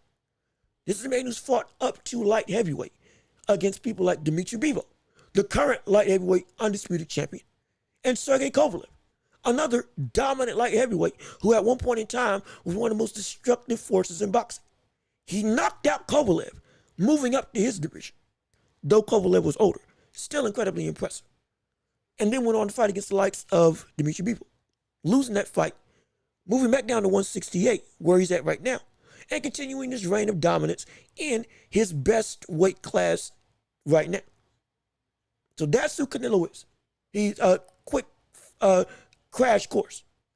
Incredibly strong, one of the best chins in history, can take a punch, can give a punch, but has declined in his career. Now going up against Terrence Crawford, we have to ask questions of somebody else who is on your level as a thinker, on your level as a boxer, but is smaller in size and power, allegedly. Now what can he do against the old lion in Canelo, who is still a dominant force in the division? That's why this question is so debated of who can win this fight. Now, when we look at Canelo, though he's declined, he's still incredibly strong. Hence why people like, who said it? Somebody earlier said that Canelo, when Crawford tastes that power, he's going to understand why. Excuse me. This is why people say when Crawford tastes the power of Canelo, he's going to understand why William Scott or Jamal Charlo ran around the ring and didn't want to engage. And that's a completely valid argument. Crawford has been knocked down before by people like Yuriorkis Gamboa, another dominant champion, or another former champion, undisputed in his prime when Crawford faced off against him and knocked him out. But even though we know Crawford is potentially undersized, and I say potentially because I'm getting to detail, it is not out the question that Canelo can be outboxed by the likes of Crawford. Because Bivol was able to outbox. No, Bivol was bigger. But even without the size advantage that we know Crawford does not have, from the standpoint of weight, controlling presence from a powerful physical standpoint, he has the ability to cause the upset because of his boxing acumen. But when we talk about if Crawford can take the power, I don't think that's going to be as valid as you may think. That Crawford, when he gets touched, he won't be able to handle it. That's where I really wanted to bring up this topic. Because Al Booger said it best. I think Canelo's going to surprise a lot of people with his movement and level of energy. He's going to come in. He's going to come in there totally ready. Absolutely. I completely agree. And I also think that we're going to see that Crawford won't just run, or not run. He won't just box with Canelo. That brother's going to fight him. I think we're overlooking that. We're overlooking that this brother's going to fight him. He's going to fight him. He's not just going to box and be safe. Though, yeah, he said he's not going to look for the KO. I understand that. But he's not just going to be safe and try to just box Canelo. He's going to try to fight that brother at some point in time. He's not going to run. And what we have to understand is when we saw them face to face against each other in the ring after Canelo's fight with William Skull, Canelo was smaller than Crawford from a height perspective. Now, argument's sake, same thing was happening with Jermell Charlo. I get it. Same thing with Kovalev and most of Canelo's opponents. Absolutely. But what the difference is, with Crawford, with Crawford, we've already discussed, he's a physical anomaly. His brother's deadlifting 500 pounds. His brother is also a great wrestler. He can squat insanely. Physically, he is one of the pound for pound strongest people in the whole of boxing. And we've seen him go against big punchers before, like Errol Spence Jr. Let's not forget that. And we saw what he did to Errol Spence. Now, I'm not saying he's going to do that same thing against the likes of Canelo, but I am saying that Canelo, one of the biggest gripes about him is the fact that we haven't seen his power be the same that we always expected to be. We haven't seen the power of Canelo be as poignant, as world-ending, as debilitating as we normally talk about it. And we've seen Crawford's chin take some great shots from great punchers in the division and still be able to come through. Yes, he's been knocked down, sure. But still, for the majority of his career, he's been pretty rock solid. And so I'm asking if we see Canelo actually get caught against the likes of Crawford, or we see Crawford get caught against the likes of Canelo, and he doesn't faze him. Now what happens? Now all of a sudden the biggest thing about Canelo's ability is taken away. Potentially. The biggest thing about Canelo and his ability is now potentially done in. And it is now put on a very dangerous type of situation. Because if Canelo's power is not enough to keep Crawford off of, or not enough to keep Crawford so much at bay that he's like, oh, I can't, let me stay back. Then we have to ask, well, at that point in time, will Crawford's boxing ability outweigh Canelo's boxing ability if Crawford can actually take the power of Canelo? It's interesting.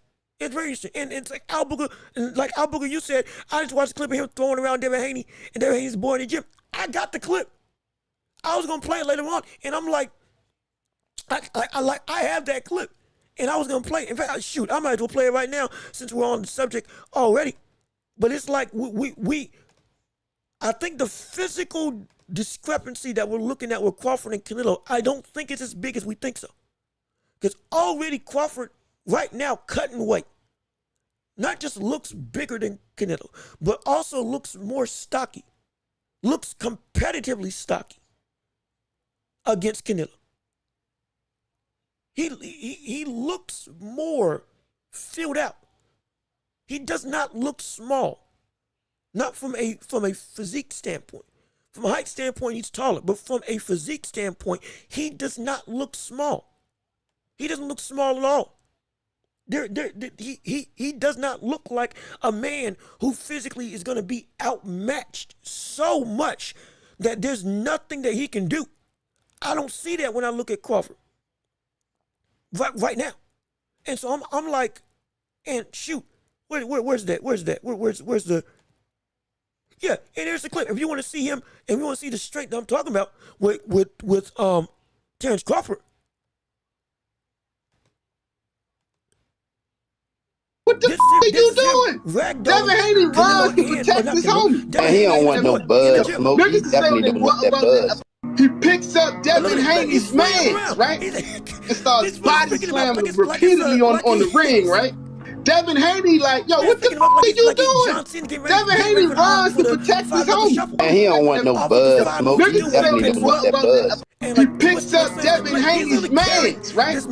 And starts body slamming him repeatedly on the ring, right? Devin Haney like, yo, what the f*** are you doing? Devin Haney runs to protect his homie. Man, he don't want no buzz smoke. He definitely don't want that buzz. He picks up Devin Haney's mans, right? And starts body slamming him repeatedly on the ring, right? Devin Haney like, yo, what the f*** are you doing? Devin Haney runs to protect his homie. Man, he don't want no buzz smoke. He definitely don't want that buzz.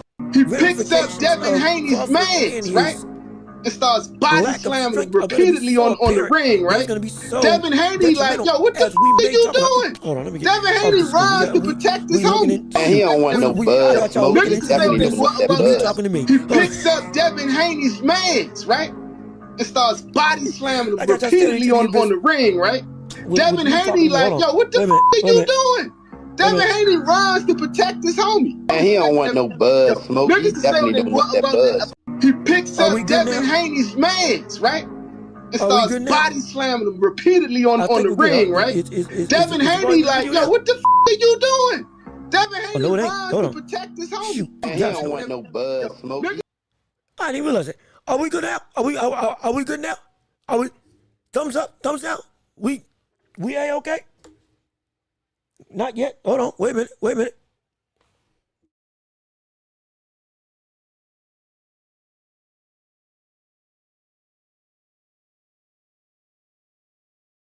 Hello? We good? We all good? Goods up here? Are we good? Are we bad? Are we nothing? Are we everything? Are we in dire straits, or are we back in business? Okay, we good. Okay, good. We good. So but essentially I was trying to say we need to, and again, we're going to break down the fight more often, have more conversation, absolutely. But we need to be careful when looking at the framework that Canelo's going to just be too strong for the likes of Crawford. I'm so sorry. I thought I had that video muted. I am so sorry. I do apologize.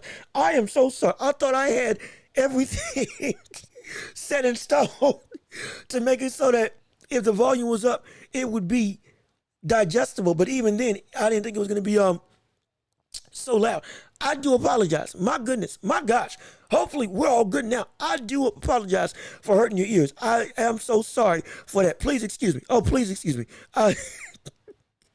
Please do excuse me for that momentary lapse in judgment. But we're back. Thankfully, we're back. But let me see. Will the jump up in weight slow down Crawford? Now, that's another question in and of itself. You're back. Now you're asking good questions. You're asking great questions. Will the weight of Crawford slow down himself and his ability to fight? I can't say for certain, but I know it's a concern. I know that what we saw against Madrimov has a lot of people looking at Crawford and saying, ooh, maybe 168 may be too much, and it may well be. But that was more so because of the opposition going at him. He wasn't able to do the same stuff. So that could be a wholehearted problem. But individually, within himself, I think he'll be fine. And he'll be able to still fight like he can. But we've seen this story before, and I've talked about it before, with the likes of moving up in weight too much to where now you can't fight like you normally do. And see, doesn't matter much. Crawford doesn't rely that much on his legs. You're right. He doesn't rely on his legs that much. But it's also everything else, including his legs. Let's not forget the stamina. Let's not forget the fatigue. Let's not forget the weight of throwing punches is also in and of itself tiring. We saw it with Canelo. When Canelo was trying to do the same stuff that Canelo did when he moved up to 175 the second time, when he fought against Bivol and lost, he was not the same in the slightest. He looked sluggish. He was slow. He couldn't keep up the output all day long. He was, to some degree, relegating himself to being on the ropes because he was trying to gain some breath. He was in shape, but he was out of shape because he was out of his shape. 175 was too much for his body to do everything that he could do. So 168 was his prime weight to be able to actually be successful and have all the tools that he can have with a bigger frame without any drawbacks. Roy Jones Jr. is another fighter way back in the day, in the 90s, who did just that and moved up through multiple weight classes and won all the way from 154 pounds all the way to heavyweight. This man became the heavyweight champion after being a champion at 154 pounds. He was a champion at 154, 160, 168, 175, and then heavyweight, 200 plus. But when he came back down, he was never the same. Now, that's a little bit different.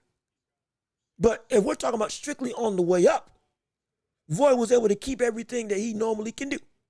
But once he stripped back down, he was never the same, like against Antonio Tarver. With Crawford, he's been able to be himself all this time, moving up in weight. But he's been one weight class. He's fought at 135. He fought at 140. He fought at 147. Fought at 154. Now if he goes and fights at 168 immediately, without being able to fine-tune his body, get adjusted to the weight, get adjusted to new environment, get adjusted to what he's dealing with. It's like, I've talked about this before, it's like having a new car. You don't know how to control the car when you upgrade to a muscle car from a more so, easygoing cruising convertible. There's a difference in everything and how to handle it. I'm sorry. Al Booger, you're right. I don't think he. Well, actually, hold on. Let me make sure. Let me make sure. Let me finish my point, and then I'll look up whether or not he won a belt at 154. I knew he fought at 154. I thought he had won a belt there. I could be wrong. I'll look it up. Verify for yourself. Absolutely. But I will look it up after I make this statement because I want to keep clean. I want to keep clean. Okay, so 160, 168, 175 in heavyweight. Excuse me. He fought at 154, I believe. Never won a title. Again, I'll fact check myself after I get through this statement. But again, for those of you who are listening, fact check it for yourself also to make sure that you keep yourself and me in check so we make sure everybody's on the same page. Absolutely. But with Canelo and Crawford, strictly with Crawford, just like with a new car, especially if it's a new muscle car, adding torque and power to a car can change the handling of the car. It will make it so that you have to readjust how you go and drive that thing to make sure you don't lose control. With Crawford moving up this drastically, he doesn't know how to handle this new car that he's got in his body, this new framework, this new engine, the new power, the new weight, all of it. A new gas tank, potentially. All of that is now new because it's a brand new weight, a much bigger weight than he's ever faced off against in his life, than he's ever been at in his life. It's not just about the opponent. It's about you walking around at that, fighting at that weight. It's a completely different animal because it brings a totally new framework of handling. If Crawford is not prepared to be able to handle that car at this new weight, he can crash and burn in drastic fashion. But if he can do it, it's going to be spectacular. It can potentially be the best version of Crawford that we've seen. Potentially. Not saying it's going to be, but potentially it can be. And also, jokes, you're right. Inactivity is also a thing for this whole event. Inactivity, definitely, because this man has not fought since Majimov. He hasn't fought since Majimov. Now, I will say, a quick side note, inactivity for this era of boxing, a lot of people are inactive a lot of the time. So it's hard for me to say how much of an excuse that is when it's hard normally people are fighting 2 times a year. Though, Crawford, I believe, ain't fought since last year. Let me check out when that Crawford fight was. Let me verify when that Crawford fight was so I'm not steering y'all wrong. Crawford's last fight, So Crawford's last fight was in 2024. So it wasn't 2024. Yeah, August of last year. Yeah, absolutely. Absolutely. Thank you for helping me. But it's even still, we've seen so many people not fight for a year. I don't know how much of an excuse that can be for you not getting in the ring. Now, I've said I wanted him in the ring at least once this year so we could handle his new body. Absolutely. So for that, for this argument, inactivity may just be something that can be a very bad standpoint. But on the whole, for the majority of fighters, because of the landscape of boxing right now, I don't know how much we can use inactivity as a means of excuse when most fighters don't fight but once or twice a year. 3 times is a feather in the cap. 4, well, you might as well be Mike Tyson fighting 17 times or 14 times in a year. If you fight 4, that's the equivalent of fighting 4 times in a year if you do that. And so I don't know how much of a holding back thing I can say that is for this particular situation. But it's not something that we have to discuss it because you can't overlook it. And because we haven't seen Crawford test out the car, test out his new body, Yeah, this could be a very bad situation. Very well could be. Not a fan of all the inactivity. Guess he's just saving the body. I don't like it. I don't either. I understand it. I don't like it. Crawford not fighting is because Crawford doesn't want to, one, you don't want to risk the money. I get it. But two, it might be that he has to take all this time to gain weight and then cut down properly. Because just getting up to 168 ain't good enough, especially when you're fighting against Crawford. You need to fine-tune your body once you get to that weight class. Because if you don't, you can be, even if you're on weight, you can be unprepared and not able to handle it. That's probably why he's not fighting at all, because he's taking all the time in the gym, prepping and conditioning his body to be able to fight like it needs to when it gets down to this year, later on this year in September. So he can be at a comfortable, healthy, primed 168. Now still, he can fall flat and not look the same in the slice. That can still happen, no question about it. Absolutely, without a doubt. Without a doubt. But it is not unfathomable as to the reasoning as to why he's not fighting. I just don't like it because I think it's going to nip him in the butt. And I don't want that to happen, especially not to somebody as great as a Terrence Crawford. Especially not somebody like him. But again, I trust that he knows what he's doing. And we're going to see what the results are going to be for himself as a fighter on fighting. We're going to see if it blows out true or not. We're going to see if this was bad, if this was good, him not fighting, or if it worked out great. We're going to find out. That's this whole point in time is in find out season. Everybody finding out how good you are and finding out what you can do. Genuine. Ain't no whims about it. We're going to see. We're going to find out exactly what takes place. Listen, can't rely Crawford to just attack Canelo's body. Canelo will counter with a power headshot. And you're right. Now, the body may be something that should be tested against Canelo because it's something that people don't test often, ironically enough, which is insane. Even Golovkin didn't test the body of Canelo, which I don't know why. Might be something that needs to be done. That could be a game plan that he may try to implement. But when it comes to Canelo and countering with a headshot, how effective is that going to be against somebody like Crawford? If we're talking about a talent for talent perspective, we know that the power is there to potentially put Crawford out. Absolutely. But let's not forget, Crawford's a master at setting traps of his own. Crawford is a savant at being able to, from any stance, land his shots and make you miss. He's not just an offensive firehouse. He's the closest thing we got right now to Marvin Hagler. I said it, and I've been said it. He is the closest thing we've got to Marvin Hagler in the modern day of boxing from the way that he fights. And it's because it's not just about always coming forward. No, he'll stand in the pocket. He can box you asunder and then come back and then decimate you. If he needs to work on the inside, he'll do it. His punch placement is perfection, as we've seen against the likes of Errol Spence Jr. Shoot, you saw it against Madrimov.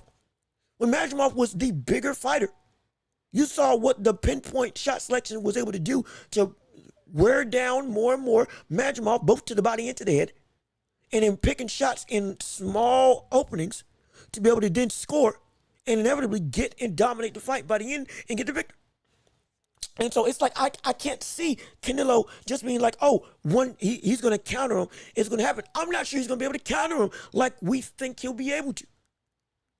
It might not be that. There's a lot of nuance in what this fight's going to be like, all because of what we saw against William Skull. That one fight made us have to reevaluate everything about Canelo. Because as the old adage goes, you're only as good as your last fight. And with what Canelo showed us, there's a lot of stuff now that you can take advantage of with Crawford. That Canelo has the ability to do it. It's still dangerous, but Canelo has the ability to do it. Particularly if we saw Edgar Berlanga put up a better fight than we've ever seen against the likes of than we ever expected against Canelo. Then I'm thinking, well, shoot, it ain't too much out the question to say that, hey, Crawford may not be as much of a pushover as we may expect. And everything that we think that's just going to work out in Crawford hitting the canvas on the night of the fight might not be exactly that. And we can genuinely see this man come through and outthink, or at least think on to the level of Canelo, and make it so that he is missing a lot of stuff that we normally see Canelo land. He's making life frustrating for Canelo. He's making it so that, Canelo, you ain't just going to walk through me. You getting caught and countered and you can't react. You're the one that's getting not pot shot. You're the one that's getting caught with those big shots that you keep on throwing. You're the one that's getting countered now. And you can't respond. That could be what we see. That could genuinely be what we see. And so, but let me see. Business and Groovy, at Canelo's age, the body is right for the picking. Just have to be able to take abuse to get to it. And knowing Crawford, if that's one thing he'll do, if that's the means to victory, he'll do it. Not just eating shots. Everybody will be defensively smart. Feint a shot to the head and throw a javelin straight right to the body. Again, he did it against Madrimov when he was trying to close space. Madrimov was dangerous. Those short shots when he closed the distance. Shot to the body. Straight right to the body. Jab to the body.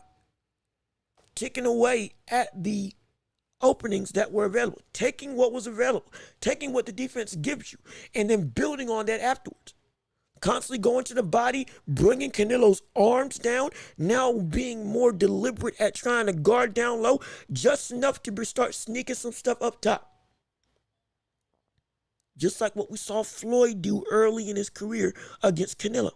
Let's not forget that. Floyd wasn't just going upstairs when he fought against Canelo the first time. He went downstairs. He attacked the body. He made it so that he was getting trained for a certain type of response, and then boom, went upstairs, and then boom, boom, double jab, and then boom, circle back out, then would throw a jab, wait, posture, stand in the middle of the pocket, and then would feint, be defensive, and then would come back, still standing in front of Canelo, then straight right to the body. Then another jab to the head, then another jab to the head, and then moving forward a little bit, still keeping that distance, but then another straight right to the body, hook to the body this time. Then wait for a counter, catch, slip, catch again, clinch up, come back out, throw a jab to the head, do the dance all over again. Change the timing, change the rhythm, change the cadence. Making himself now unpredictable for Canelo to be able to react and respond to. This is what we're looking at when we look at what Crawford can do against Canelo.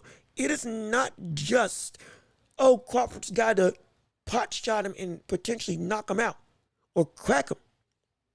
He can beat him. Crawford can actually beat this brother, especially with how much Canelo's offense has regressed over the years. Crawford can beat Canelo. Crawford can counter Canelo. He can counter those huge hooks. He can counter those big shots to the head. He can counter Canelo when he tries to come on the inside. He can beat Canelo to the punch in exchanges. It's possible. It's more than possible. He's done it before. He's done it before. And we've seen others do it to Canelo as well. And they're nowhere on the level of Crawford. So this ain't out the question that we could see this man. There's some conversations that we need to have.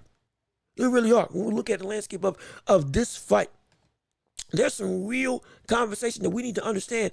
This is not just a cakewalk. This is not just a ho-hum type deal. This is for real. This is real. This is legitimate. This is a situation where this man can actively pull off this upset by beating the brother. It's I'm trying to be real. I'm trying to be real. I'm not trying to be a fanboy. I'm trying to be like a realist. This is what we're dealing with. This is what we're dealing with. And so, but let me see. You all have been commenting. I need to look at those comments. Hold on a second. Wait a minute. Hold up.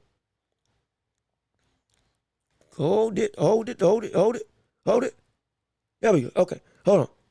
right there. Y'all have been commenting. I've just been talking through. Let me make sure I read what y'all got to say. I didn't think Bud dominated Magimov. It was a draw to me. And again, jokes, I feel you. I agree. I didn't say that he dominated them. I said those last 2 rounds. He dominated the last 2 rounds to pull away in the fight and win the fight on my card by a round. But by the end of the fight, okay, he had complete control. But he did not dominate the fight in the slightest. No, he did not. No, he didn't. That was, as I'm adjusting my camera real quick, that was one of the toughest fights he's ever had in his career. Let's get that out the way right now. That was one of the toughest fights he's ever had in his career. I will never disavow that. That's absolutely true. But no, he did not dominate the likes of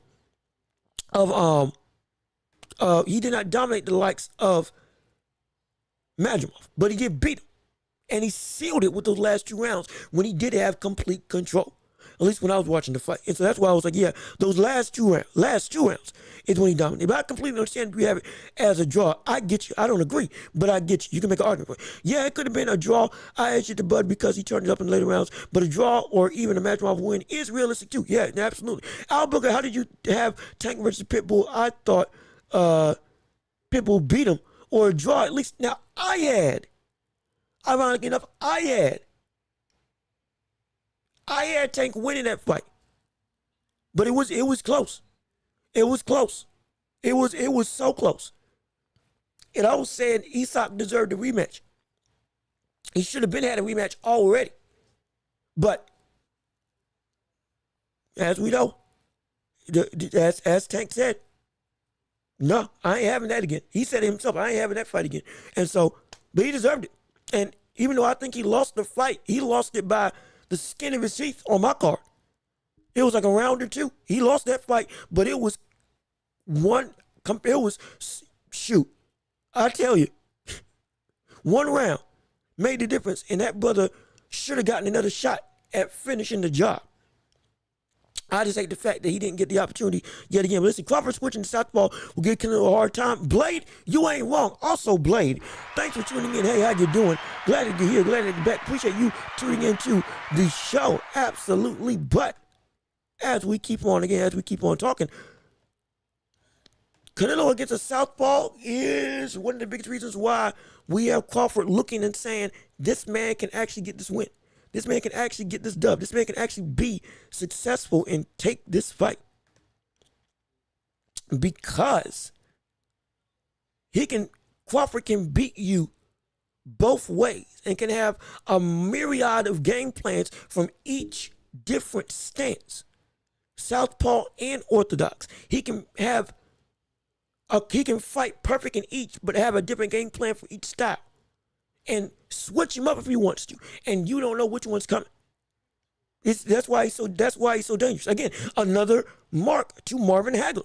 Why he's so spectacular. This is embarrassing. I never saw this is embarrassing, but I never saw the fight start to finish, so I can't say no. It ain't embarrassing. It ain't embarrassing. No, it's all good. It's all good. This fight I ain't seen all the way through.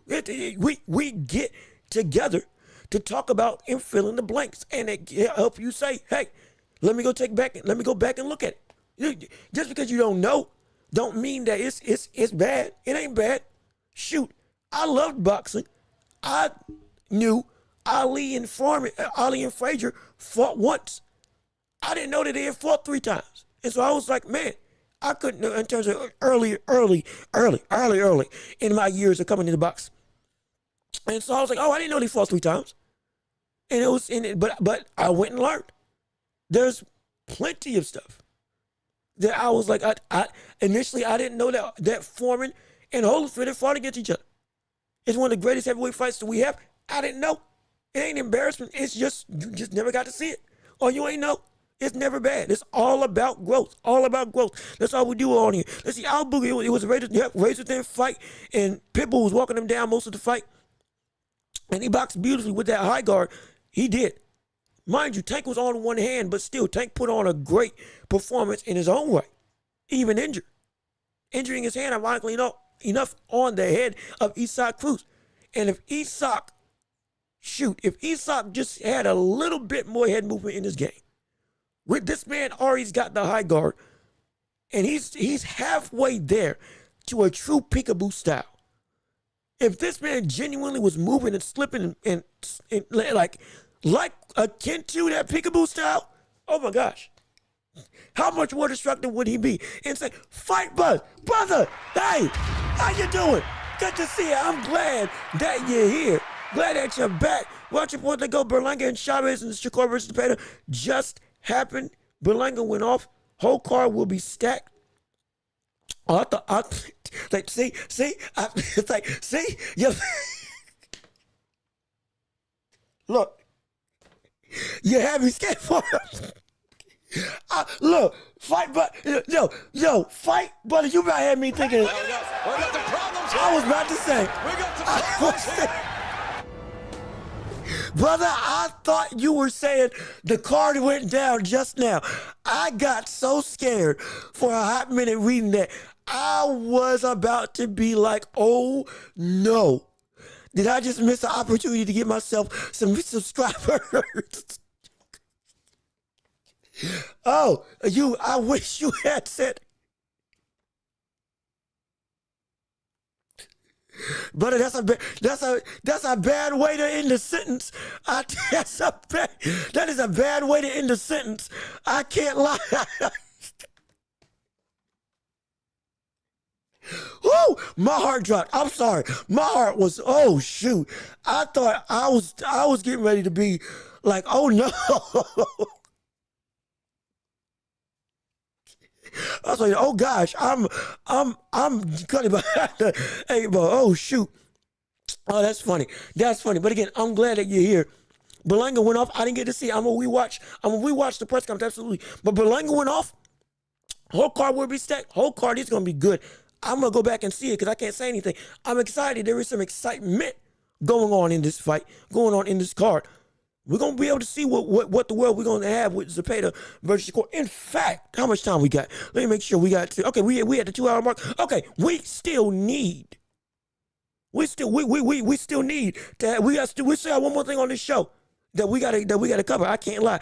I'm gonna quickly go through these comments. I'm gonna go into Shakur versus Zepeda because I think we talk about Canelo and Crawford enough for now. If anybody wants to talk more, hey, we got some time afterwards at the end of the show. But we gotta do what we gotta do. So let me real quick go through this up. Yeah, a lot of people picked Pitbull. A lot of people picked Pitbull. I wouldn't be surprised if Tank got a little gift on that night. And it's like, again, I had Tank by one round. But you can make an argument genuinely that Isak should have won that fight. Either way, he should have won a rematch. It was close and competitive. There wasn't a bad decision. Because it wasn't a robbery, because it wasn't a bad decision. Because of how close the fight was. But I do believe, minimum, Isak should have gotten an immediate rematch. Worst, should have been a draw or he should have won, in my estimation. Let me see. I don't buy the injured hand excuse everyone's used that now. Again, it was for real. There was a point in time where Tank was not using his hand. It was like I'm not trying to ride or make excuses. Like for real, his hand was legit broke or fractured. It legit wasn't able to be used properly. About like halfway through that fight, which is part of the reason that Isak was able to gain some ground and make it such a competitive thing. Again, listen, I'm not dismissing Isak Cruz's performance. I'm trying to give you full context so everybody gets the story of what happened, why it happened, and what the more intricate parts of that fight was about, so that everybody doesn't miss anything. Excuse me. But let me see. Pitbull Tank 2 will be a good one. I don't think it's gonna happen, sadly, because I don't think Tank's gonna give him that opportunity. Jake Paul versus Chavez Sr. had some good exchanges in their press conference. I do not care about Jake Paul anymore. I am sick and tired of this man continually invading the sport. He's bringing eyes to it, absolutely. He's uplifting women's sports, even though he could be doing a whole lot more. Instead of just helping out the people in his own promotion, could be putting other people on as well, helping everybody else be genuinely on it. But regardless of which, I give props where the good has been done, but the bad is still the bad. And what he has done in the ring has been a mockery of this sport, and I can't stand it to Kingdom Come. I hate it. I despise it. Even fighting against Julio Cesar Chavez, yes, a former champion who is the son of a legend, he still has been in that rehab for upwards of a decade and hasn't fought like focused in a decade. The biggest thing about Chavez is the fact he never took the game seriously. And he's also a middleweight fighting Jake Paul at cruiserweight. That's a problem. Because we want Jake Paul to fight in his own weight class against his actual competitive fervor. Somebody in his prime, same age, who's been in the amateurs, boxing for 5 years or more with some level of actual competitive fervor and talent. Because the last time we did that against somebody of your own skill set, not a 56-year-old Mike Tyson, you lost to Tommy Fury. So I don't want to keep. So again, this isn't you. Jokes, it's not you. I just can't stand Jake Paul. Can't stand him in slice. Will he win? I don't know. I can't say. We'll see. If Chavez is focused, should he beat him? Sure. Has Chavez ever been focused in the past 6 years? No. So I can't say for certain. Chavez got beat by Anderson Silva. Jake Paul beat Anderson Silva. Triangle theory normally it don't work. We don't align with that. However, we do understand that contextually, that ain't a good look for you to fight against the likes of Jake Paul. And mind you, Chavez fought Silva when he was first getting into boxing, not the more seasoned version of Silva, though Silva was older. But again, whole nother conversation. I just can't stand him. Excuse me, more specifically. But again, that's neither here nor there. But regardless of which, let me see what people have to say. Let me see what people have to say. Did you, Biscuits, Jean-Luc, and fellow boxing fans, thank you for the warm welcome back. I got to check out Crawford's fights. Hey, please do. Top Ranks got a bunch of stuff on YouTube that you can go through and check out and watch some of the past fights that he's had. Like, I believe, against Gamboa. If you want to look at the early stint with him being a champion and beating another undefeated champion who was in his prime, you can go fight. They got fights of him versus, I think, Ndongo, another black brother, I think kind of tall, Pascal,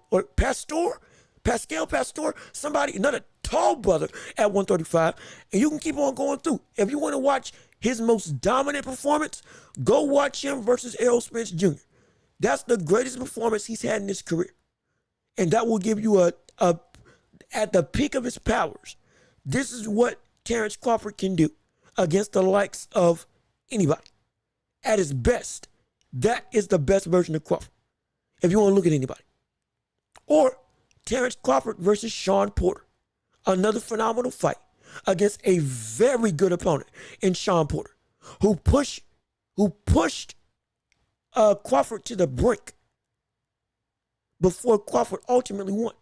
And you're going to see how it happened. And you're going to be surprised as to exactly what you witness. It's going to be like, oh my gosh. But hey, appreciate your time. If you're leaving, appreciate your time. If you want to watch it while listening to us, hey, feel free. We'll be here, absolutely. But I'm excited for you, absolutely. And thanks so much for tuning in. And I appreciate your time, no question about it. Hopefully you'll be back and hopefully you subscribe, because we do this every single week on the show. Absolutely. As Welch Turkey called mid-press conference and said that if Shakur win, he wants to make the same. Oh, wait a minute. Oh, excuse me. I'm sorry. This happened? Turkey called called into the press conference and said that if Shakur wins this fight, he wants to make Shakur versus Tank.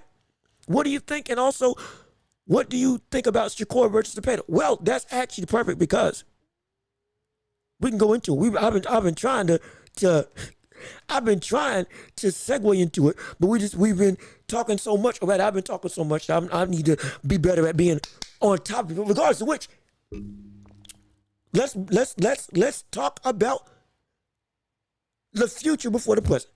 If Shakur does beat Zepeda and fights against Tank, and Turkey makes that fight happen, well, one, I want everybody to shut up about kissing the ring and about all this stuff when it comes to talking with Turkey Al Sheikh. And again, I'm not trying to be an apologist or a writer, But what I've been saying is this has been the only brother that's been getting the fights that we want from boxers that we've been asking to get in the ring with competitive people.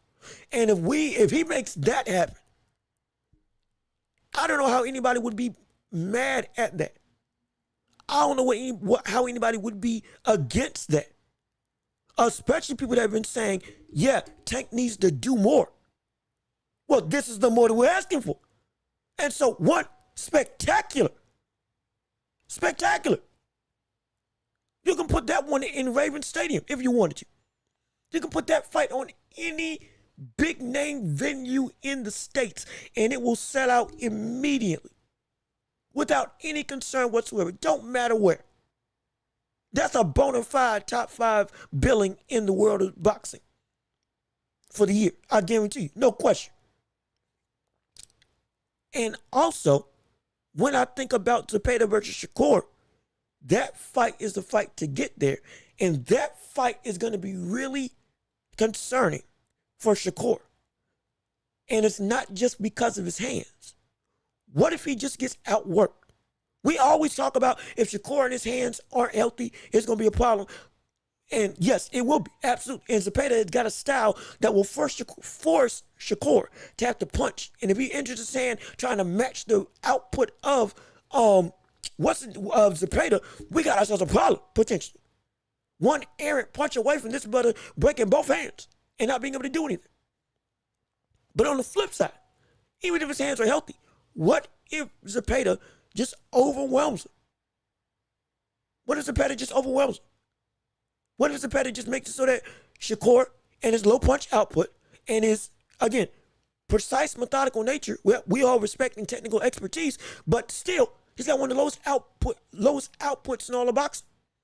He's got one of the lowest punches per round that any boxer has of any champion, of anybody in the sport. This is a man who, I'm not saying that it is a kryptonite. No, I'm not. But I am saying it is a quote unquote gripe that some people have had against him. Now when put up against Zepeda, he's going to be forced to have to throw. And what if he just can't match that level of constant firepower? What if he just can't do it? And what if he can't get away?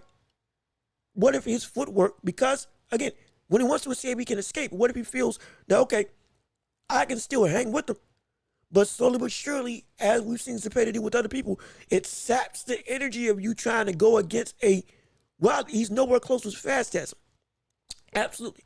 A consistent train that will, every single round, amp up his own aggression to more fervently try to track you down and land anything. Arms, shoulders, chest, head, gloves, don't matter. He's throwing anything and something's going to land. And even if we don't see Zepeda cause Shakur's hands to break, still, what if Shakur potentially just gets outworked? I'm not saying it's going to happen. I'm saying it is a possibility.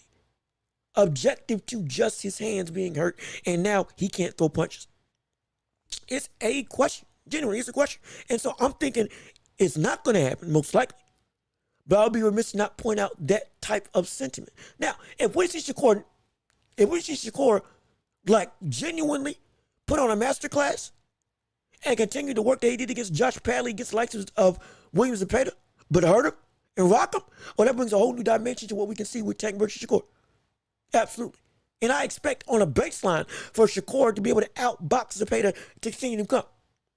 And for Zepeda, even with all the aggression and pressure and punches and angles, all that stuff, it's not going to make a difference. I truly don't think it's going to make a difference. But I can't say that there isn't a way that Zepeda can win if he just literally does what he does. It's either by choice or by force. He can make it so that Shakur is overwhelmed. Either you choose not to throw punches because you're injured and you're overwhelmed, or you are forced to be overwhelmed because you just can't match my onslaught. Even though it's sloppy, even though it ain't pretty, even though it ain't nowhere close to as refined, it is something that's just too much for you to be able to handle, potentially. I'm not saying that's going to happen. I'm saying that's a way that Zepeda can win. But I think Shakur's going to win. Objectively, I think Shakur's going to win. But either way, the fight's going to be a litmus test, a proving ground for what we expect to see Shakur be against the likes of Tank Davis. And if that fight does happen, again, I'm so excited for it. Absolutely. Absolutely. Let's see. He just signed Holly Holm. Only one left is the Roach. She never signed it with Jake, though. Yep, you're right. He just signed Holly Holm to MVP promotion. So, hey, good on her. One of the most accomplished UFC fighters that we've had in women's history. Iconic knocked out Ronda Rousey. Was a boxer before that and was pretty good. And now going back to her roots. We're going to see how great she can be. Absolutely. And she might get knocked out. You might be right. You might be right, but regardless of which, it's going to be a good fight. So if Zepeda wins, he doesn't want him to fight Tank. If Zepeda, the way Turkey's been going, let's be real. The way Turkey has been going. If Zepeda didn't win that fight, it's up next. He would probably put Zepeda in another big fight with somebody else. Or he'll put it with Tank outright. Because, even though the matchups that happen might not be the matches that he wants, it's still, he'll do right for most times. Now, I get it. Better be than B-Ball. He wanted Better be versus B-Ball, not Better be versus Benavidez. So, didn't first bid for the thing. But still, that fight, because of that matchup, became big enough that it was going to, bolster the cashier reach. With, with Shakur. If Shakur lost to Tank or lost to Zepeda, I could see Zepeda getting a fight with Tank. Or potentially, like you say, just outright. Tank versus Shakur just happens. Because now it's now or never. But either way, one way or another, he'll make that fight happen.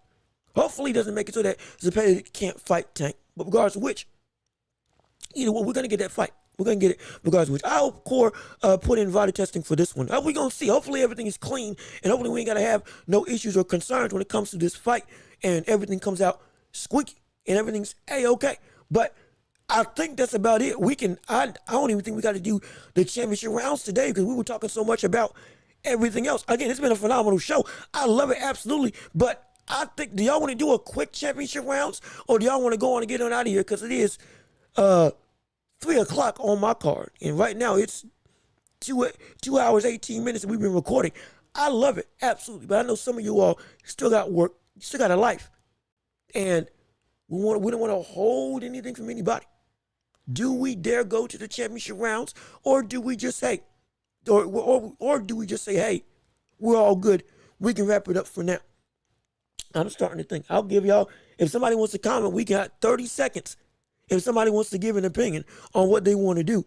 And we can make it happen, regardless of which. If I don't get a response, we'll just end it right here and we can go home. If I do, we'll have a quick, 5-minute championship round segment. Most likely we'll go over, knowing how we normally do. But regardless of which, we'll make it do what it do, baby.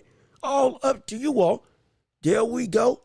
And tread into the waters of opening the floodgates of the sports world to anybody wanting to come through and talk about their landscape. There we go. And hit the music and have the championship rounds come about. Or do we end it? Going once? Going twice?